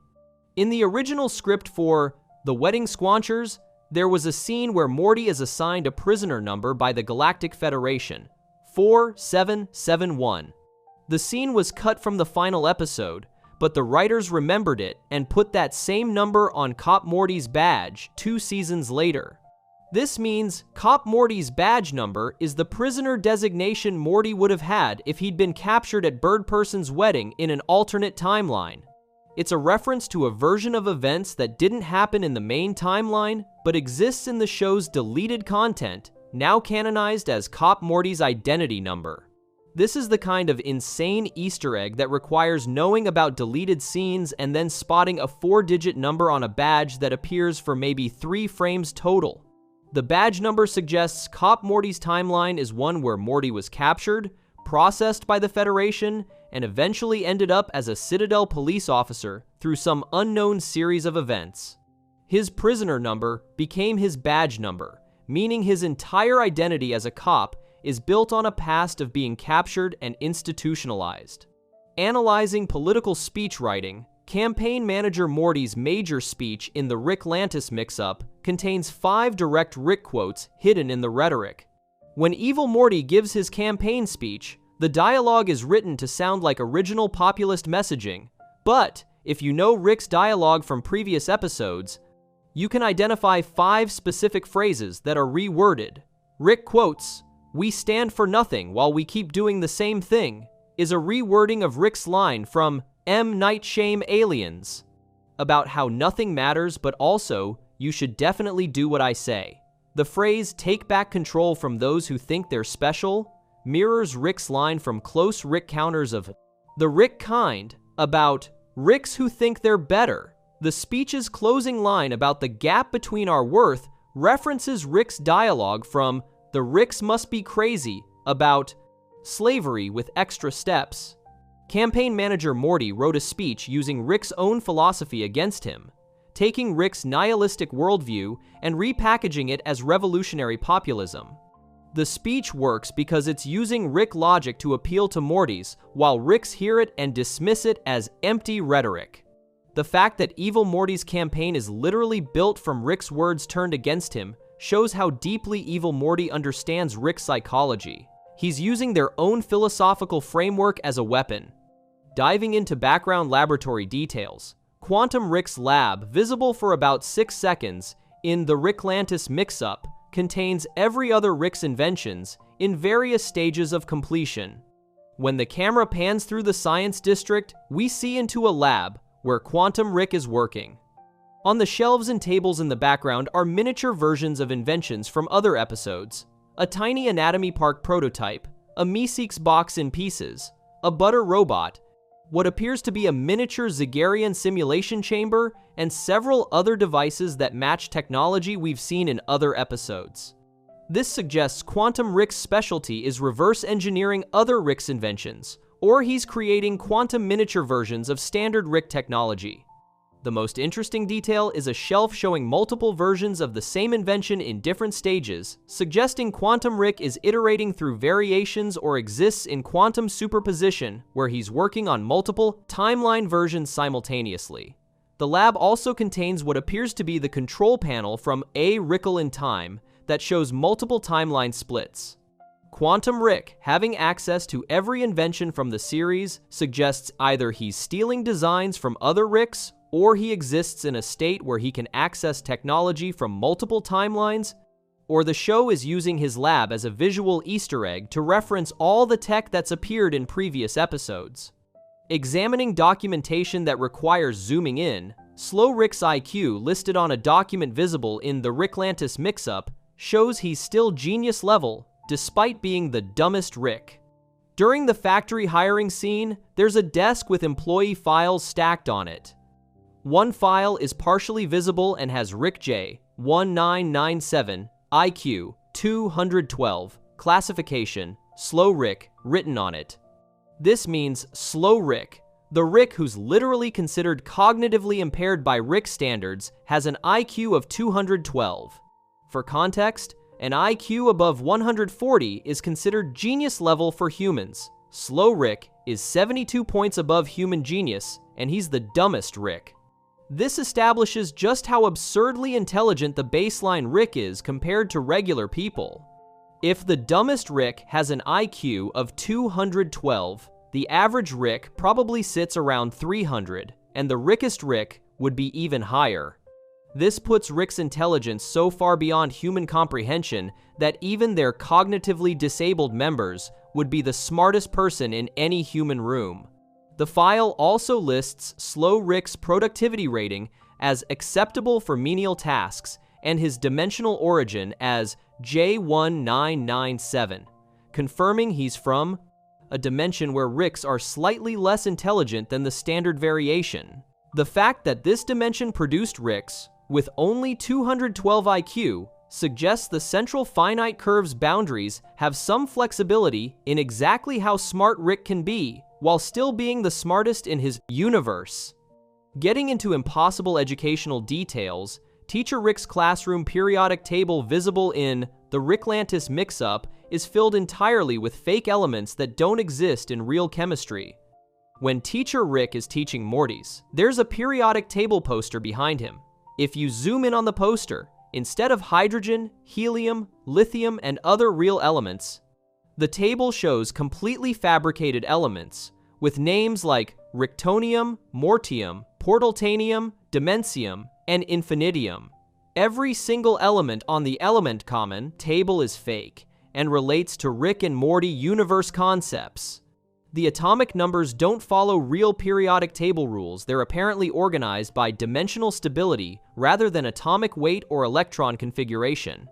Element number 1 is Portaltanium instead of hydrogen, suggesting this is the fundamental building block of their universe's physics. Element 47 is Mortium, that number again, described in tiny text as highly reactive, unstable, pairs with Ricktonium. The table contains exactly 137 elements, there's that number, all with properties related to interdimensional travel, consciousness transfer, or reality manipulation. This periodic table is teaching Mortys a completely false version of chemistry, or it's teaching them the actual chemistry of the central finite curve, which operates on different physical laws than our universe. Either way, it explains why Mortys can understand Rick's science. They're being taught physics and chemistry that don't exist in baseline reality, but do exist within the curve's boundaries.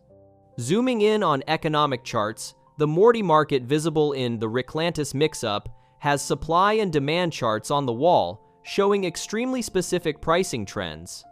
There's a graph titled Morty Values Last 5 Years, showing price fluctuations for different Morty types. Standard Mortys have decreased in value by 18% over 5 years, while talented Mortys, musical, artistic, etc., have increased in value by 32%.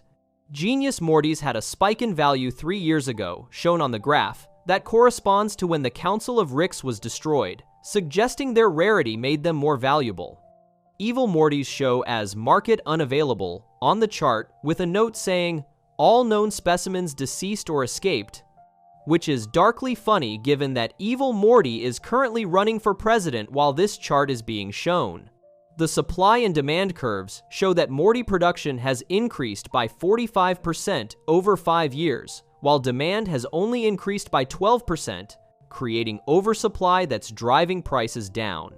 This means the Citadel is breeding or importing Mortys faster than Ricks need them, creating a surplus underclass of unemployed Mortys who have no assigned Rick. The chart also shows Morty futures trading options, meaning Ricks are literally speculating on future Morty prices like they're commodities. There's a smaller chart showing Morty depreciation. Over time, Mortys lose value as they age, with a steep drop-off after age 18 when they're no longer useful as sidekicks. Looking at tragic photography, Regional Manager Rick has a family photo on his desk showing his wife and Morty, but closer inspection reveals they're dead. In the Ricklantis mix-up, during the factory scenes, Regional Manager Rick's desk is visible in the background with a framed photo. The photo shows Regional Manager Rick with a woman, presumably Beth, and a young Morty, all smiling. But if you zoom in, the photo has a black ribbon in the corner, a mourning symbol, and the frame has the text, "In Loving Memory," engraved at the bottom, though it's barely readable. This means Regional Manager Rick is keeping a memorial photo of his dead family on his desk while he goes to work every day, torturing simple Rick for profit. The family probably died in whatever catastrophe originally brought Regional Manager Rick to the Citadel, and now he's working a corporate job that involves enslaving another Rick and harvesting his happy family memory, because he'll never have that again himself. The tragedy of this is never addressed in the episode. It's just a background detail that recontextualizes Regional Manager Rick from villain to broken person who's perpetuating the same trauma that destroyed him. He goes home to an empty house every night after spending his day managing the extraction of happiness he'll never experience again. The photo appearing in multiple shots of his office suggests the animators wanted people to eventually notice this detail and realize that even the villain Ricks in the Citadel are victims of the same system that destroys Mortys. catching something visible for 3 frames. Mechanical Morty's blueprints appear in the Ricklantis mix-up during the classroom scene, showing full technical specifications. When Teacher Rick is teaching about sidekick duties, he uses a display screen that briefly shows blueprints for a robot Morty. The blueprints are on screen for exactly 3 frames, but contain readable text, including Mechanical Morty Prototype, Enhanced Compliance, Reduced Mortality, and Technical Specifications, showing internal mechanical systems. The blueprint reveals the Citadel has been developing Mechanical Morty replacements, probably for Ricks who get their Mortys killed too frequently. The specifications show the robot is designed to replicate organic Morty's anxiety patterns to maintain Rick brainwave cloaking while being 78% more durable than baseline Morty.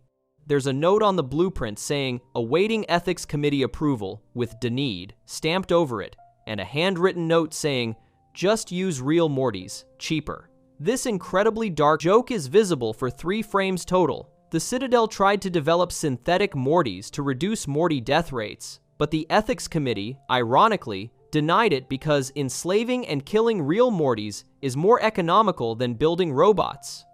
The blueprint also shows a pain simulation module, meaning they were planning to make the robot Morty capable of suffering to better mimic organic Morty behavior. The whole thing is nightmare fuel hidden in 3 frames of background technical documentation. Examining social hierarchy complexity, the Citadel class system, having 47 documented tiers, is revealed through a chart visible in the government building scenes. During the Ricklantis mix-up, when characters walk through Citadel administration offices, there's a large wall chart titled Citadel Social Hierarchy, Official Classifications. The chart shows 47 distinct social tiers arranged vertically from Council Rick at the top to Unassigned Morty at the bottom. Each tier has a number and description. Tier 1 is Council Rick. Tier 2 is Presidential Cabinet Rick. Tier 3 is Corporate Executive Rick. This continues down through dozens of Rick and Morty job titles and social positions. Tier 45 is Morty Criminal Record. Tier 46 is Morty Disabled, Defective. Tier 47 is Unassigned Morty, No Rick. The chart illustrates that even within the Rick and Morty classes, there are dozens of subdivisions, creating an impossibly complex caste system. A teacher Rick, Tier 12, outranks a factory worker, Rick Tier 24, who outranks a retail, Rick Tier 31, who outranks the highest-ranking Morty class. Tier 33, Morty assigned to Council Rick. This means even the best possible Morty is still lower status than the worst Rick. The 47 tiers create this bureaucratic nightmare where everyone is constantly aware of their exact social position and who they outrank or serve. The chart appearing on government building walls suggests this hierarchy is official policy. Tracking historical Easter eggs, the first Citadel founding date visible on a monument shows it was established way earlier than implied. In the Ricklantis mix-up, during the opening montage, there's a monument in a Citadel plaza with a plaque. The plaque reads, Citadel of Ricks, founded, date, in alien numbers, with human date translation showing equivalent to Earth year -3,400. This means the Citadel was established 3,400 years before Earth's year 0, presumably Christ's birth. The Citadel is over 5,000 years old in current timeline. This contradicts Rick's dialogue from other episodes, suggesting the Citadel is relatively new. If the Citadel has existed for 5,000 plus years, that means Rick's civilization has been organized and interdimensional for millennia. It also raises questions about how Rick C-137 can be in his 60s or 70s while the Citadel has existed for 5,000 years. Either the Citadel predates the current generation of Ricks by thousands of years, meaning there have been many generations of Ricks, replacing previous ones, or time works differently across dimensions, and the Citadel's age doesn't correspond to linear time, or Rick's civilization figured out interdimensional travel 5,000 years ago in Earth timeline, even though individual Ricks haven't been alive that long.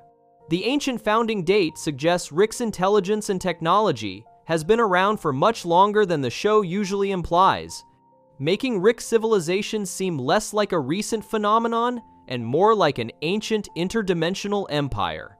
Finally, examining temporal details that require pausing, Morty Night Run adventure tickets showing timeline details appear in the intro when Rick and Morty are leaving the arcade. Blitz and Chits gives tickets for games, and if you pause during the scene where Rick and Morty are counting tickets, the tickets have printed text showing the date, time, and location. The tickets are dated stardate negative 8.72 and list the location as Dimension J19 Zeta 7 with time listed as perpendicular. These details establish that the arcade exists in a dimension with different time mechanics than C137. The negative stardate suggests they're in a dimension where time runs backwards or differently, and perpendicular time implies the dimension experiences time at a 90-degree angle to normal causality. This explains why they can spend what seems like hours in the arcade while probably zero time passes in their home dimension. The tickets also have fine print mentioning temporal synchronization disclaimer, management not responsible for age discrepancies upon dimensional travel, suggesting people sometimes emerge from Blitz and Chits having aged differently than they should. The J19 Zeta 7 dimension designation matches Doofus Rick's dimension, meaning the arcade is in the same reality as the Rick, who's considered too dumb for the council. This might explain why the arcade exists there. It's a dimension where time works weirdly enough to allow for the kind of temporal manipulation needed to run an arcade, where people can play for subjectively long periods without aging, or missing appointments in other dimensions. Tier 5, The Void.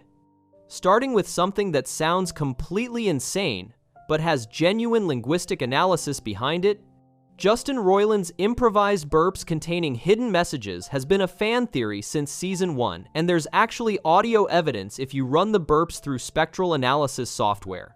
Rick burps constantly throughout the series. It's one of his defining character traits. Most viewers assume these are random noises Royland makes during recording, but if you isolate the burp audio from certain episodes and run it through a spectrogram that visualizes sound frequencies, patterns emerge. In close Rick counters of the Rick kind, Rick's burps during the scene where he's examining the murdered Ricks contain frequency patterns that spell out evil when viewed spectrographically. Yes, people actually did this. The internet is a wild place.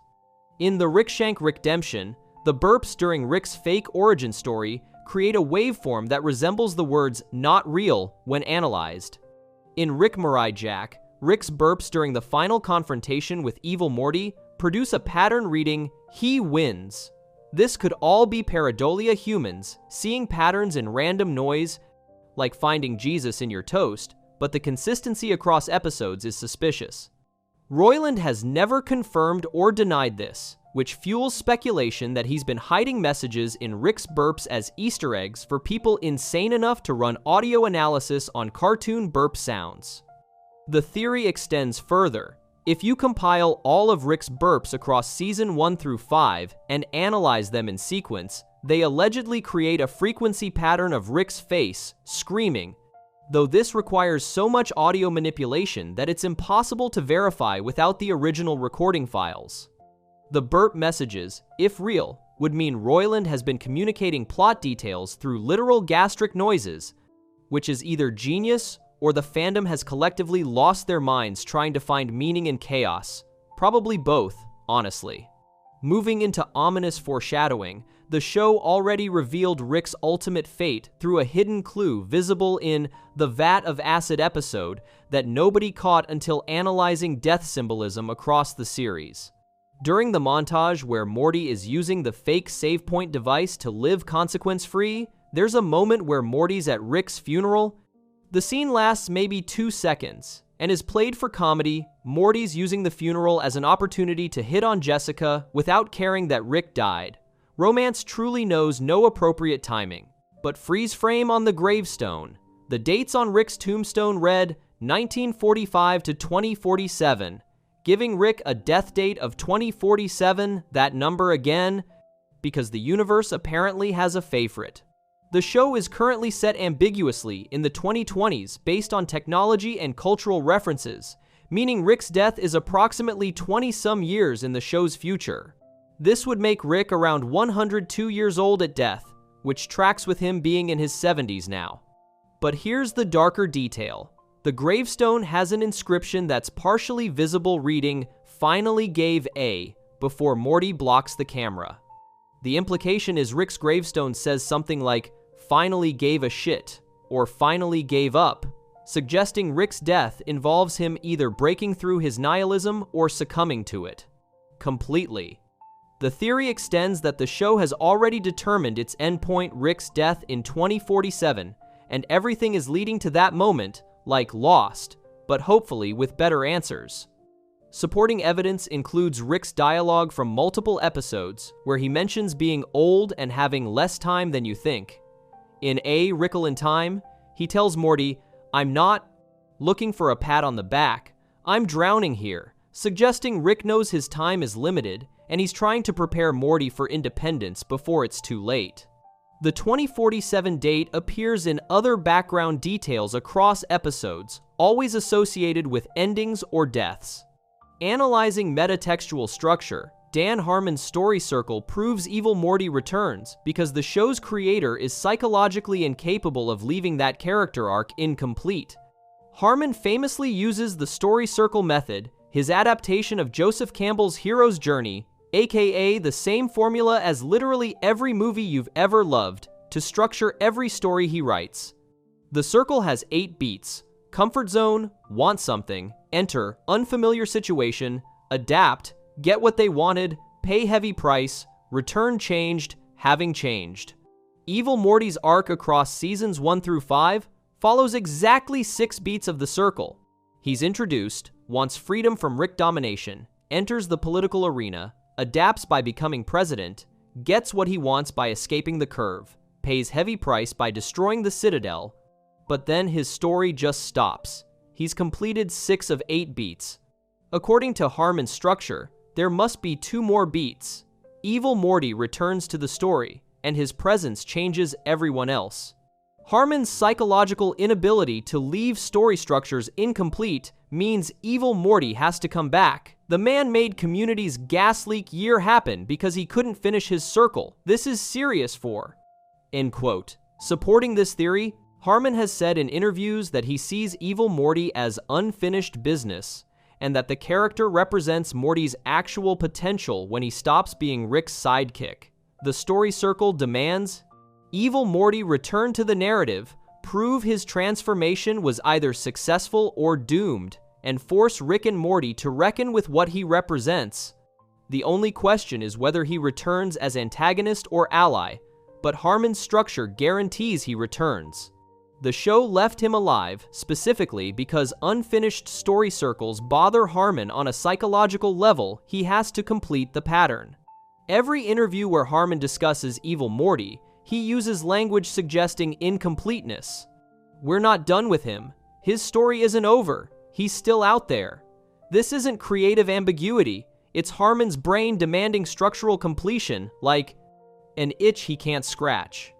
Examining cosmic implications. The central finite curve's collapse, meaning infinite Dianes exist now, creates philosophical horror the show hasn't fully addressed. Before Evil Morty destroyed the curve, Rick existed in a closed system of dimensions where he was always the smartest person. This meant Diane could only exist in specific contexts within that limited infinity. But once the curve is gone, Rick has access to actual infinity, infinite dimensions with infinite variations, and yes, that includes a dimension where Diane is a talking hamburger. Welcome to infinity. This means infinite Dianes exist. Infinite versions of Rick's dead wife are now accessible, including dimensions where she never died, dimensions where she left Rick but is still alive, dimensions where she's the smartest person and Rick is normal, dimensions where she's evil, dimensions where she's a god. The philosophical horror is that Rick spent decades mourning his Diane and hunting her killer, but now he has access to infinite replacements. He could portal to a dimension where Diane is alive and just insert himself into her life. Creepy, but technically possible. The fact that he doesn't do this reveals something important. Either Rick's mourning is specifically about his original Diane, and no replacement would satisfy him, or he's already tried this and it went horribly wrong, or he's afraid of what meeting infinite Dianes would do to his memory of the original. The show has carefully avoided addressing this since the curve's destruction, suggesting they're saving it for a major plot point, or they forgot, which would be very on brand. Rick now lives in a reality where his dead wife exists infinite times over in infinite variations, and he's choosing to stay away from all of them. This implies Rick's grief isn't actually about Diane being dead, it's about the specific Diane from his specific timeline being gone, making his loss personal rather than practical. If he could be satisfied by any Diane, infinite Dianes solve his problem. The fact that infinite Dianes existing makes no difference to Rick suggests his nihilism is actually inverted romanticism. He believes his specific experiences and relationships matter despite infinite variations existing, which is weirdly beautiful for a character who claims nothing matters. Diving into timeline conspiracy, Rick C137 has already met his original Morty based on evidence scattered across multiple episodes and timelines. The mainstream interpretation is that Rick's original Beth died with Diane, meaning he never had an original Morty. But multiple clues suggest Rick had a Morty in his original dimension before dimension hopping and before things got all murdery. In close Rick counters of the Rick kind, Evil Morty's lair contains photos of Morty at various ages, including infancy, but the current Morty is only 14, and Rick's only been with the Smith family a few years. These infant photos can't be current Morty, suggesting they're either from Evil Morty's past, or they're photos of a different Morty from a different timeline, possibly Rick's original Morty. In Solarix, when portal travel stops working and Rick returns to his original dimension, he finds ruins, but avoids looking at specific areas as if he knows what's there and doesn't want to confront it. The camera deliberately doesn't show certain parts of the ruined house, suggesting the animators are hiding something, possibly evidence of an original Morty's existence, or possibly just giving us blue balls for drama. Rick's behavior around Morty throughout the series shows familiarity beyond their stated relationship length.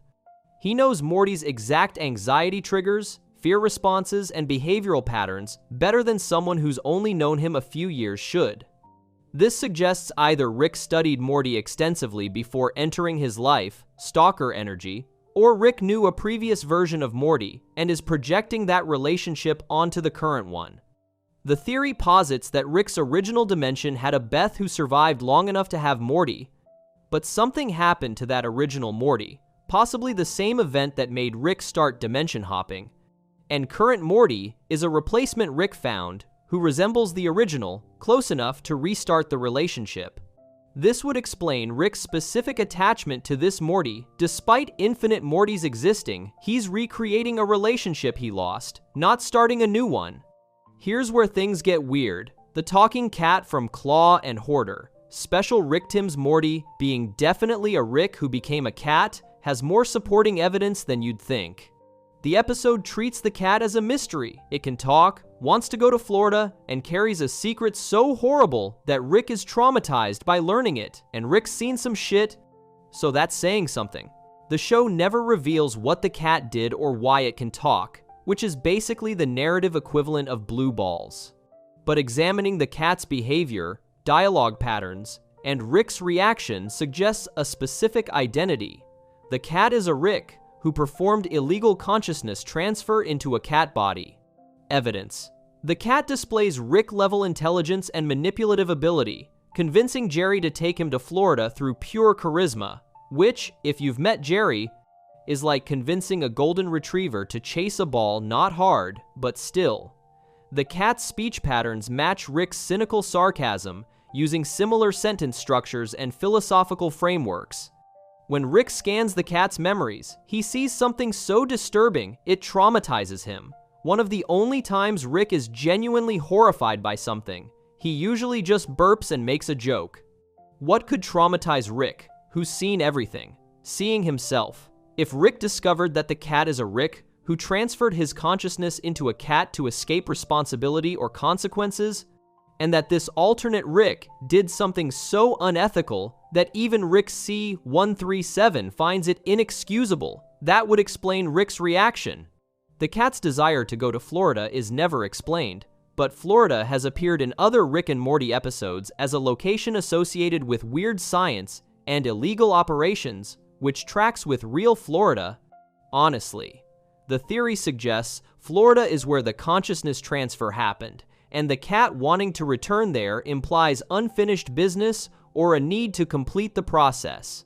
Rick's decision to let the cat go after seeing its memories suggests recognition of some kind. He saw himself in that cat's past and decided the situation was better left alone.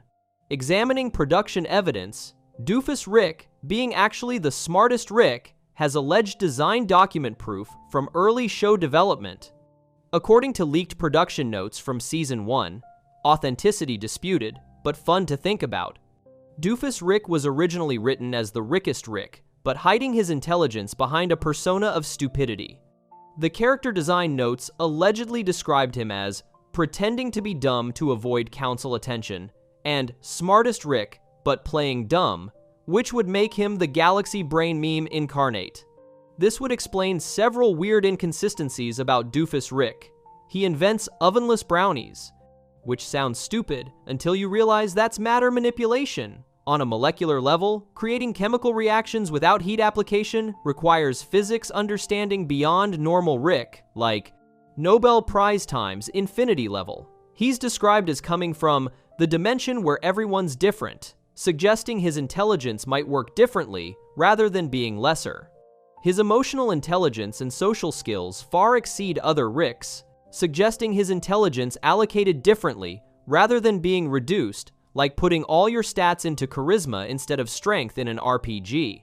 The theory proposes Doofus Rick realized that being the Rickest Rick makes you a target for council control, Evil Morty schemes, and constant conflict, so he adopted a dumb persona to be left alone. Galaxy brain move, truly. His dimension, J19 Zeta 7, is described as peaceful and happy. What if that's because Doofus Rick is smart enough to solve social problems other Ricks ignore? His kindness and emotional availability aren't weaknesses, they're signs of intelligence other Ricks lack. The production notes allegedly revealed that Doofus Rick was supposed to have a twist reveal where he drops the persona and shows he's been manipulating everyone. But the writers decided it was too complicated and kept him as comedic relief. Cowards.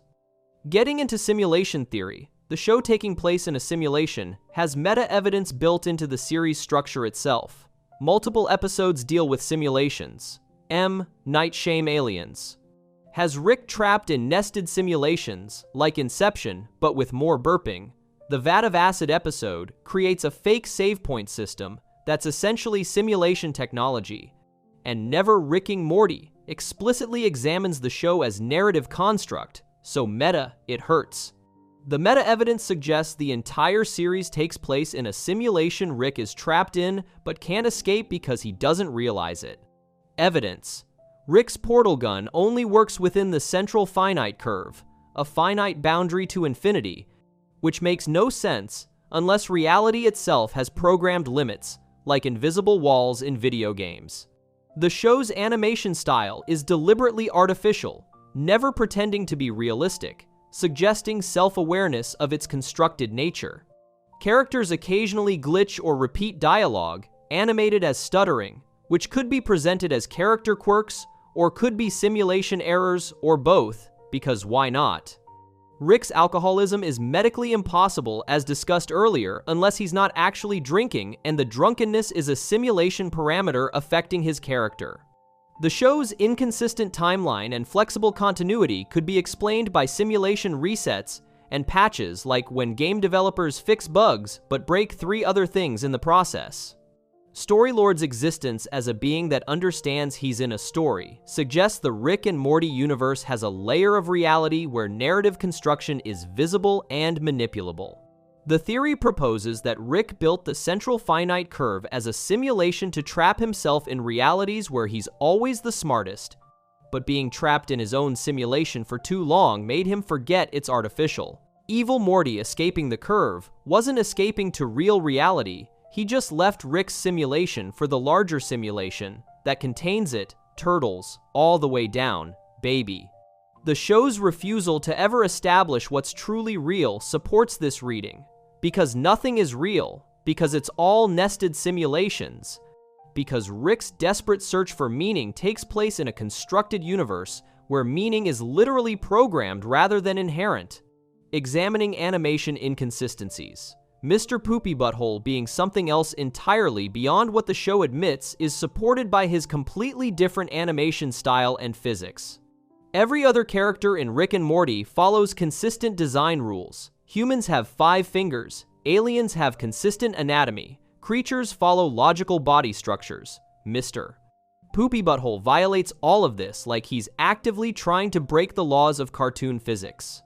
He's yellow with a weird elongated body, tiny legs, a hat fused to his head, and proportions that make no sense, like someone drew a character while drunk and the animators just ran with it. His fingers change number between episodes. His height relative to other characters shifts dramatically. His anatomy doesn't match any other species in the show. He's unique, which in a show with infinite dimensions and infinite aliens is suspicious as hell. The animation inconsistencies suggest either terrible quality control specifically for this one character, unlikely given the show's general consistency, or intentional wrongness, signaling he's not what he appears. The theory splits multiple directions. He's a memory parasite that actually succeeded in implanting itself permanently. He's a fourth-wall breaking entity that exists between the show and audience, like Deadpool but more wholesome. He's a tulpa created by the family's collective belief, or he's a cosmic entity playing a character like Q from Star Trek but yellow. Supporting evidence includes his ability to address the audience directly in post-credit scenes, his existence across multiple timelines without explanation, his survival of a fatal gunshot through impossible healing, and his general imperviousness to the show's continuity rules.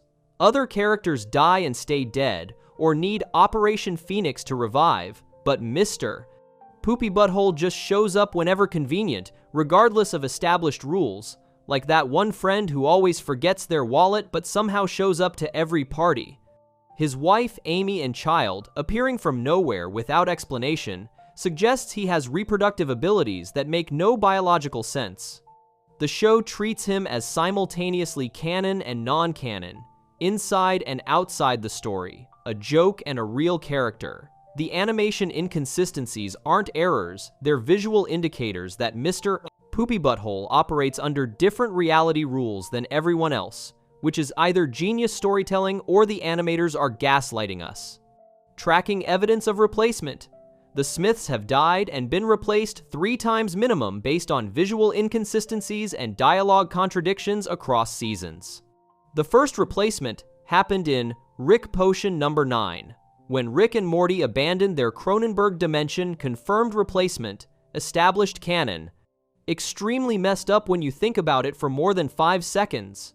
The second replacement allegedly happened between season 2 and 3, when Beth's personality dramatically shifted and certain family dynamics changed, like when your favorite character gets a new voice actor and suddenly sounds completely different. Visual evidence includes Beth's scar appearing and disappearing, Summer's hair being slightly different lengths and shades, and Jerry's mole changing sides of his face. These could be animation errors or evidence of subtle timeline swaps, or both, because the multiverse is messy.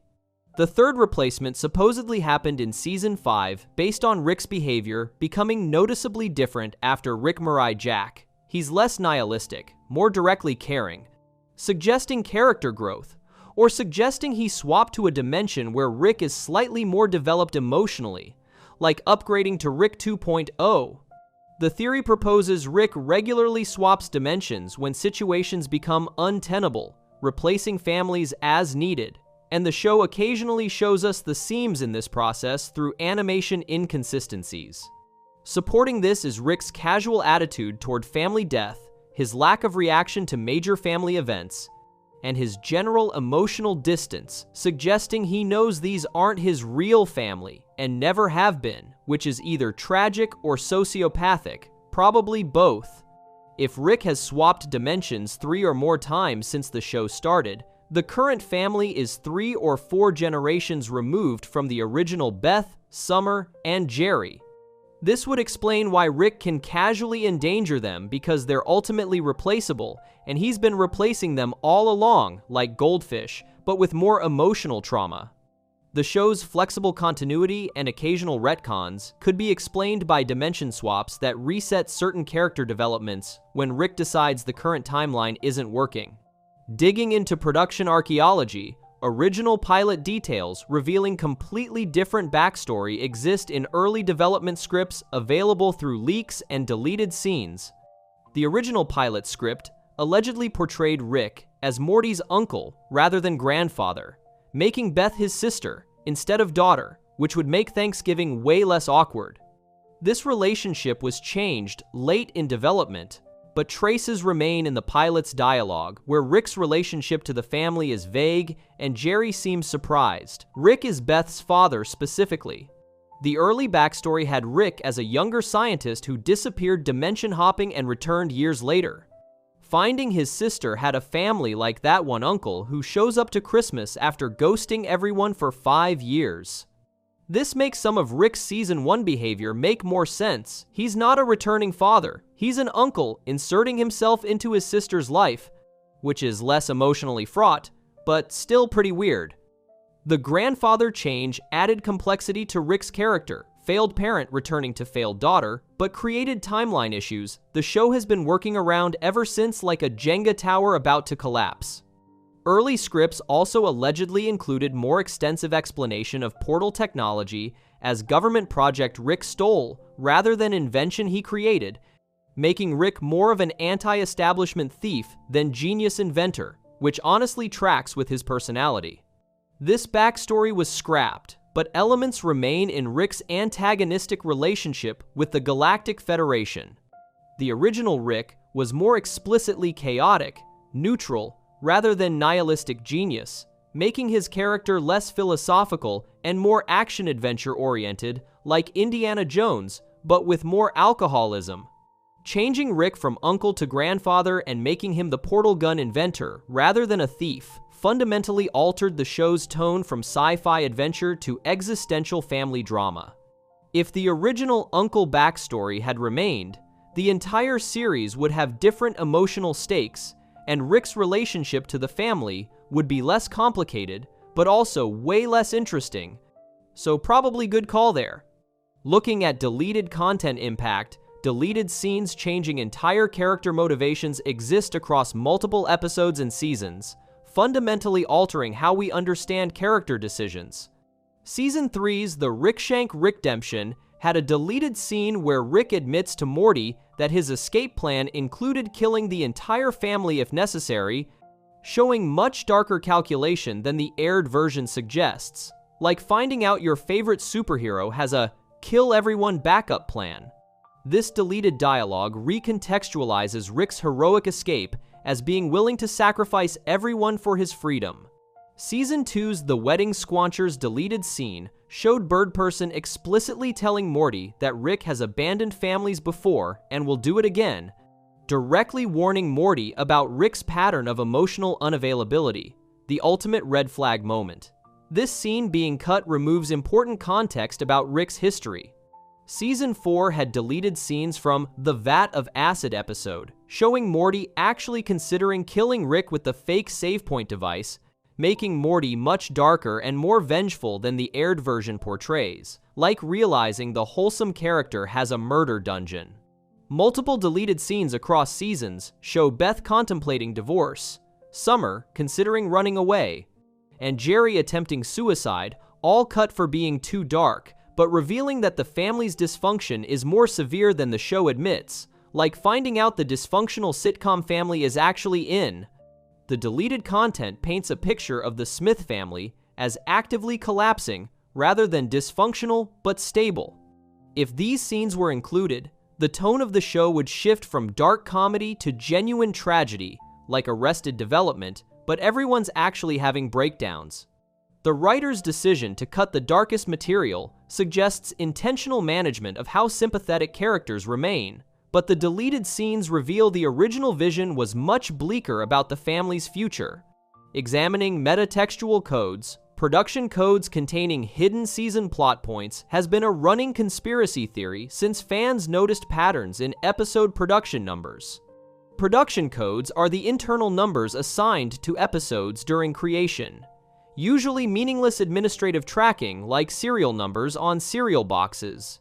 Technically information, practically useless. But Rick and Morty's production codes allegedly contain hidden information. Season 3's codes include multiple references to the number 137 when converted from alphanumeric, because of course they do. Season 5's production codes, when converted to ASCII and decoded, allegedly spell out Evil and Morty across multiple episodes, leading to his escape. This could be coincidence, intentional Easter egg, or complete pareidolia, where fans are finding patterns in randomness, like seeing Jesus in your toast, but for nerds. The conspiracy theory suggests the writers embed clues in production codes because they know obsessive fans track this information, which is both impressive and concerning for everyone involved. If true, decoding future season production codes could reveal plot points before episodes air spoilers via spreadsheet. The future is weird. However, most analysis of production codes requires such extensive number conversion and cipher work that any message found is probably the decoder projecting meaning rather than the encoder hiding it. Confirmation bias is a hell of a stillable drug. The theory persists because occasionally the codes seem suspiciously relevant to episode content in ways that feel deliberately planted, or we're all collectively losing our minds, jury still out. Looking at structural inevitability, the show ending with Rick's death has structural evidence built into its narrative framework beyond the gravestone from earlier. Rick and Morty as a series is fundamentally about Rick's journey from nihilistic to accepting meaning, whether he admits it or not, character development sneaking up on him like vegetables hidden in mac and cheese. Every season shows Rick slightly more attached to his family, slightly more willing to sacrifice for them, slightly less willing to abandon them and start over. This character arc has only one possible ending. Rick dies saving his family, proving through action that they matter to him despite his verbal denials. The ultimate actions speak louder than words moment. The structural evidence includes Harmon's story circle demanding Rick return changed from his adventures, Morty's increasing competence suggesting preparation for independence, and the show's gradual humanization of Rick, making him someone capable of heroic sacrifice. The show can't end with Rick abandoning the family again. That would undo seasons of character development, like if Breaking Bad ended with Walter White just going back to teaching chemistry. It can't end with Rick admitting he cares, and everyone lives happily ever after. That's too neat for the show's tone. This isn't a Disney movie, despite what the multiverse suggests. The only ending that satisfies the character arc while maintaining tonal consistency is Rick's death saving his family, forcing him to prove through ultimate sacrifice what he could never admit verbally. The show has been building to Rick's death since the pilot. Every near-death experience, every moment Rick risks himself for family, every instance of Rick choosing them over escape is rehearsal for the final choice where he doesn't come back, like foreshadowing, but depressing. Here's a wild one that changes everything. If true, Beth's clone decision was actually made for her by Rick without her knowledge or consent. In the ABCs of Beth, the episode ends ambiguously. We don't know if Beth chose to become Space Beth and leave a clone with her family, or if she stayed with her family and there's no clone. Season 4 reveals Space Beth exists, confirming cloning happened. But here's the conspiracy. Rick made the decision for Beth without telling her. Evidence scattered across episodes suggests Beth never actually chose anything. Rick cloned her regardless of her decision because he knew she'd eventually leave and he wanted to ensure the family stayed intact. In Starmort Return of the Jerry, both Beths remember being the original, which Rick claims is intentional to prevent existential crisis. But what if both Beths are clones and Rick killed or hid the original Beth because she discovered what he did? The theory proposes Rick gave Beth the choice as theater, then cloned her anyway, and memory wiped both versions so neither knows the truth. Supporting evidence includes Rick's dialogue about making sure Summer exists in every timeline, and his obsession with maintaining family structure despite his nihilism. If Beth never had real agency in her biggest life decision, that reframes Rick's entire relationship with his daughter as controlling and manipulative, beyond what the show acknowledges, which is saying something. The ambiguity of the clone reveal could be Rick's way of avoiding responsibility. If nobody knows who's the clone, nobody can blame him for making the choice without permission. Schrodinger's terrible parenting. Tracking intelligence markers nobody discusses. Summer is actually the smartest family member, and the show has been hiding this through dozens of subtle intelligence references.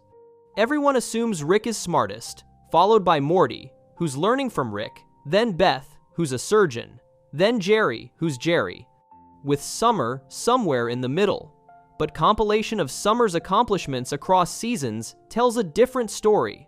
Summer masters Rick's technology faster than Morty. She figures out portal gun operation in Season 1 with minimal instruction, while Morty still struggles with it seasons later.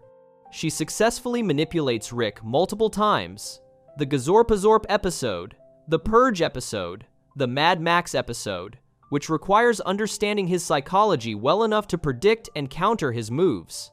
She negotiates with the president successfully, something Rick rarely accomplishes. Her emotional intelligence far exceeds everyone else's. She reads social situations, manipulates people, and navigates complex interpersonal dynamics that leave the rest of the family confused. The theory suggests Summer's intelligence is social and strategic rather than scientific like Rick's, making it less obvious, but possibly more dangerous, like being chess smart instead of math smart. Visual evidence includes background shots showing Summer getting straight A's in advanced classes while Morty fails basic courses. Dialogue references to Summer's wasted potential and, if only she applied herself, suggest teachers recognize intelligence she's not using. The show treats Summer as the normal family member, but compilation evidence shows she's actually the most competent Smith. She survives Rick and Morty's adventures without special training, solves problems independently, and adapts to chaos faster than anyone. If Summer focused her intelligence like Rick focuses his, she'd potentially surpass him because she has the emotional intelligence and social skills. Rick completely lacks Rick's intelligence, minus the crippling personality disorders equals terrifying. Examining fourth wall moments, Jerry being aware of the fourth wall is supported by meta moments scattered across seasons that suggest he knows he's in a TV show. Jerry's dialogue occasionally breaks the format in ways other characters don't.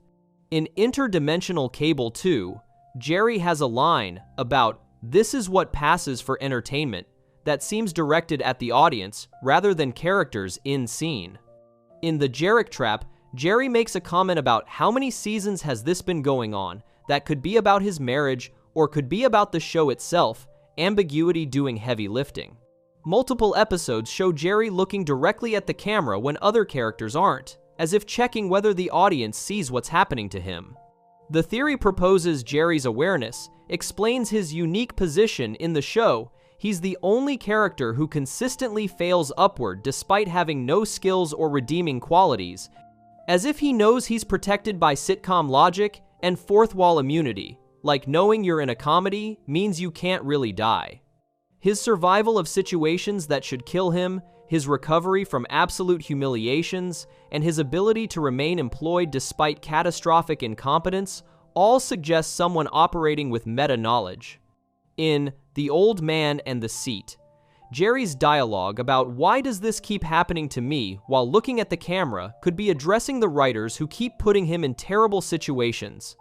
The most compelling evidence is Jerry's complete lack of character growth across 7 seasons. He never learns, never changes, never develops because he knows none of it matters within the format of the show, which is either brilliant meta-commentary or justification for lazy writing, possibly both.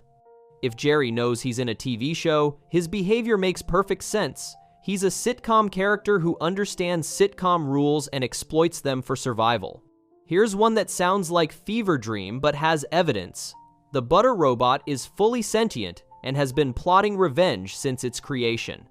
The butter robot appears in Season 1's Something Ricked This Way Comes for one scene where Rick builds it. It asks, "What is my purpose?" Rick says, "You pass butter," and the robot has an existential crisis. Everyone laughs, the scene ends, we move on. But the butter robot appears in background shots across multiple seasons after this, always in Rick's garage, always near other technology, and if you track its position across episodes, it's getting closer to Rick's important equipment. In Season 4, the butter robot is visible near Rick's portal gun charging station. In Season 5, it's near Operation Phoenix controls. In Season 6, it's visible on a shelf directly above Rick's head while he's working, positioned like it's watching him. The theory proposes the butter robot has been slowly gaining access to Rick's technology and learning how it works, preparing for eventual revenge for being created with existence as suffering. The robot's simple AI has been running the same existential crisis loop for years, which would drive any consciousness insane, and it blames Rick for creating it. Supporting evidence includes one background shot where the butter robot is holding something other than butter, looks like a tool, suggesting it's been manipulating objects beyond its programmed purpose. Another shot shows two butter robots in the garage, implying it figured out how to self-replicate using Rick's equipment, which is nightmare fuel. The show treats the butter robot as a one-off joke, but tracking its appearances reveals a slow-burn horror story about created consciousness planning overthrow of its creator, Frankenstein, but with condiments. If the butter robot ever gains access to Operation Phoenix or portal technology, Rick's entire operation could be compromised by the simplest AI he ever built, seeking revenge for forced existence, which would be the most ironic way for Rick to go down. Tracking survival evidence, Squanchy surviving the wedding massacre has visual evidence hidden in background shots across Season 3. In The Wedding Squanchers, Squanchy tells Rick and Morty to run while he takes a serum that turns him into giant Squanchy to fight off the Galactic Federation. The implication is that Squanchy died in the battle, sacrificing himself so Rick could escape. Except the show never confirms his death, we see him transform and fight, then cut away. In Season 3 background shots, there are multiple blink and miss it moments showing cat-like aliens that match Squanchy's design in Federation prison crowds. One shot in The Rickshank Rickdemption shows a cat alien in Federation custody with visible battle damage that matches giant Squanchy's color pattern. Another shot in Rickmancing the Stone shows what appears to be Squanchy's tail visible in a crowd scene on a wasteland planet, suggesting he escaped Federation custody and is in hiding. Season 4 has a background shot in One Crew over the Crew Morty, showing a wanted poster with Squanchy's face, implying he's alive and the Federation is hunting him. The most compelling evidence is a Season 5 scene showing cat aliens speaking in Squanchy's contextual language, suggesting his species is still active and he might be with them.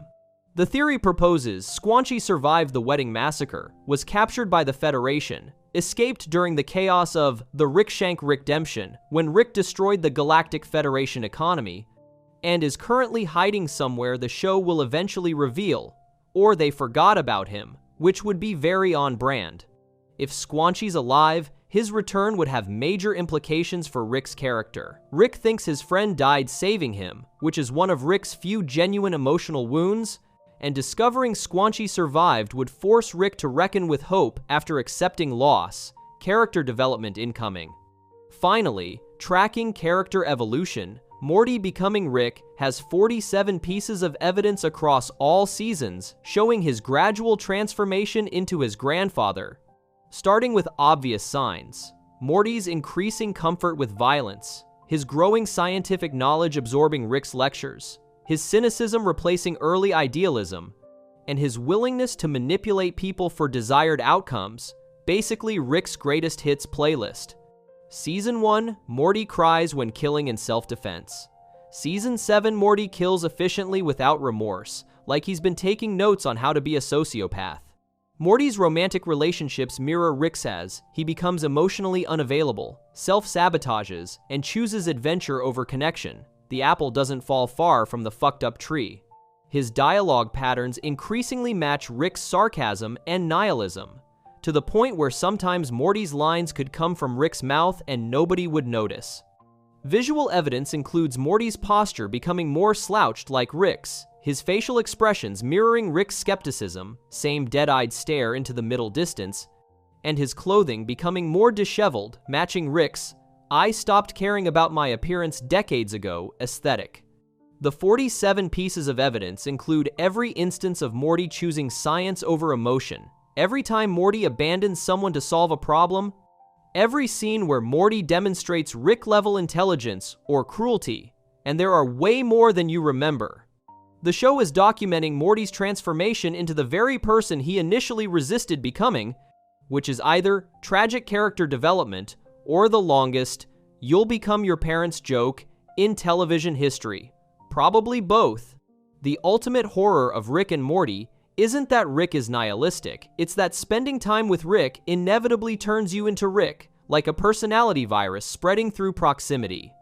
Morty started as Rick's opposite and is ending as Rick's clone, proving that Rick's worldview is infectious and corrupting, like if pessimism was contagious. The cycle continues.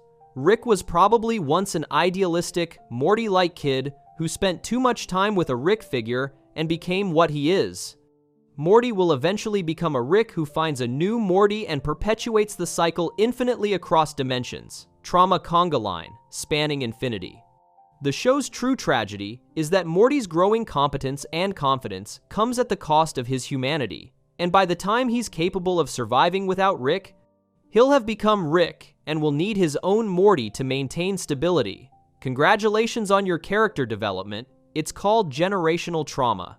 The evidence is everywhere once you start looking for it, and it's pointing toward an ending where Morty either escapes this transformation through Rick's death or completes it and becomes the next generation's nightmare. Grandfather, place your bets now, folks. That's it for today. If you want more videos like these, subscribe to our channel, and I'll see you in the next one.